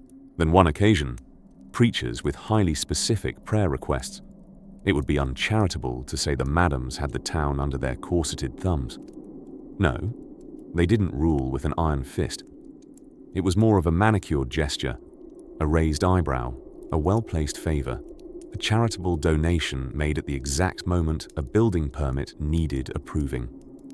Influence, you see, is often quietest when it's most complete. Of course, reform movements eventually arrived, puffing into town on trains stacked with pamphlets, moral outrage, and what I imagine were deeply uncomfortable corsets of their own. The temperance ladies marched, the preachers boomed, but even they had to admit, begrudgingly, that the women in the red light district kept roofs over children's heads and soup in the bowls at the poorhouse. Slowly, the golden age of the frontier brothel dimmed into the amber glow of nostalgia. Laws were passed, districts were rezoned, scandals emerged, some true, some fabricated, and madams, those empresses of the wild and whiskey-soaked West, retired, vanished, or simply stopped being whispered about. But the buildings remained. Some turned into boarding houses. Others were converted into shops or museums. A few, no doubt, simply sank slowly under layers of dust, varnish, and the soft weight of silence. And yet, if you listen closely, under the rattling pipes and creaky floorboards of an old mining town hotel, you can still feel it. That warm hum of laughter, perfume, and piano keys just slightly out of tune. A memory, perfumed and unapologetic, tucked behind the brocade wallpaper and traced into the iron rails of the staircase. It turns out some of the most powerful people in the Old West wore satin slippers and ledger books strapped beneath their crinolines. They built empires out of lace and ledger margins. They defended their employees, managed risk, leveraged political connections, and knew precisely how many drinks it took for a city councilman to loosen his tongue. So tonight, as you drift into the soft amber quiet of sleep, remember, history is not always written in ink. Sometimes it's scribbled in lipstick on the back of a saloon receipt. Sometimes it's whispered through swinging doors at midnight. And sometimes it's clasped tightly in the elegantly gloved hand of a madam watching the town she helped build fall asleep safely under her watch. Good night, traveler. The lamps are low, the piano is still, and the frontier has tucked itself under a warm velvet blanket. Sleep deep and dream bold.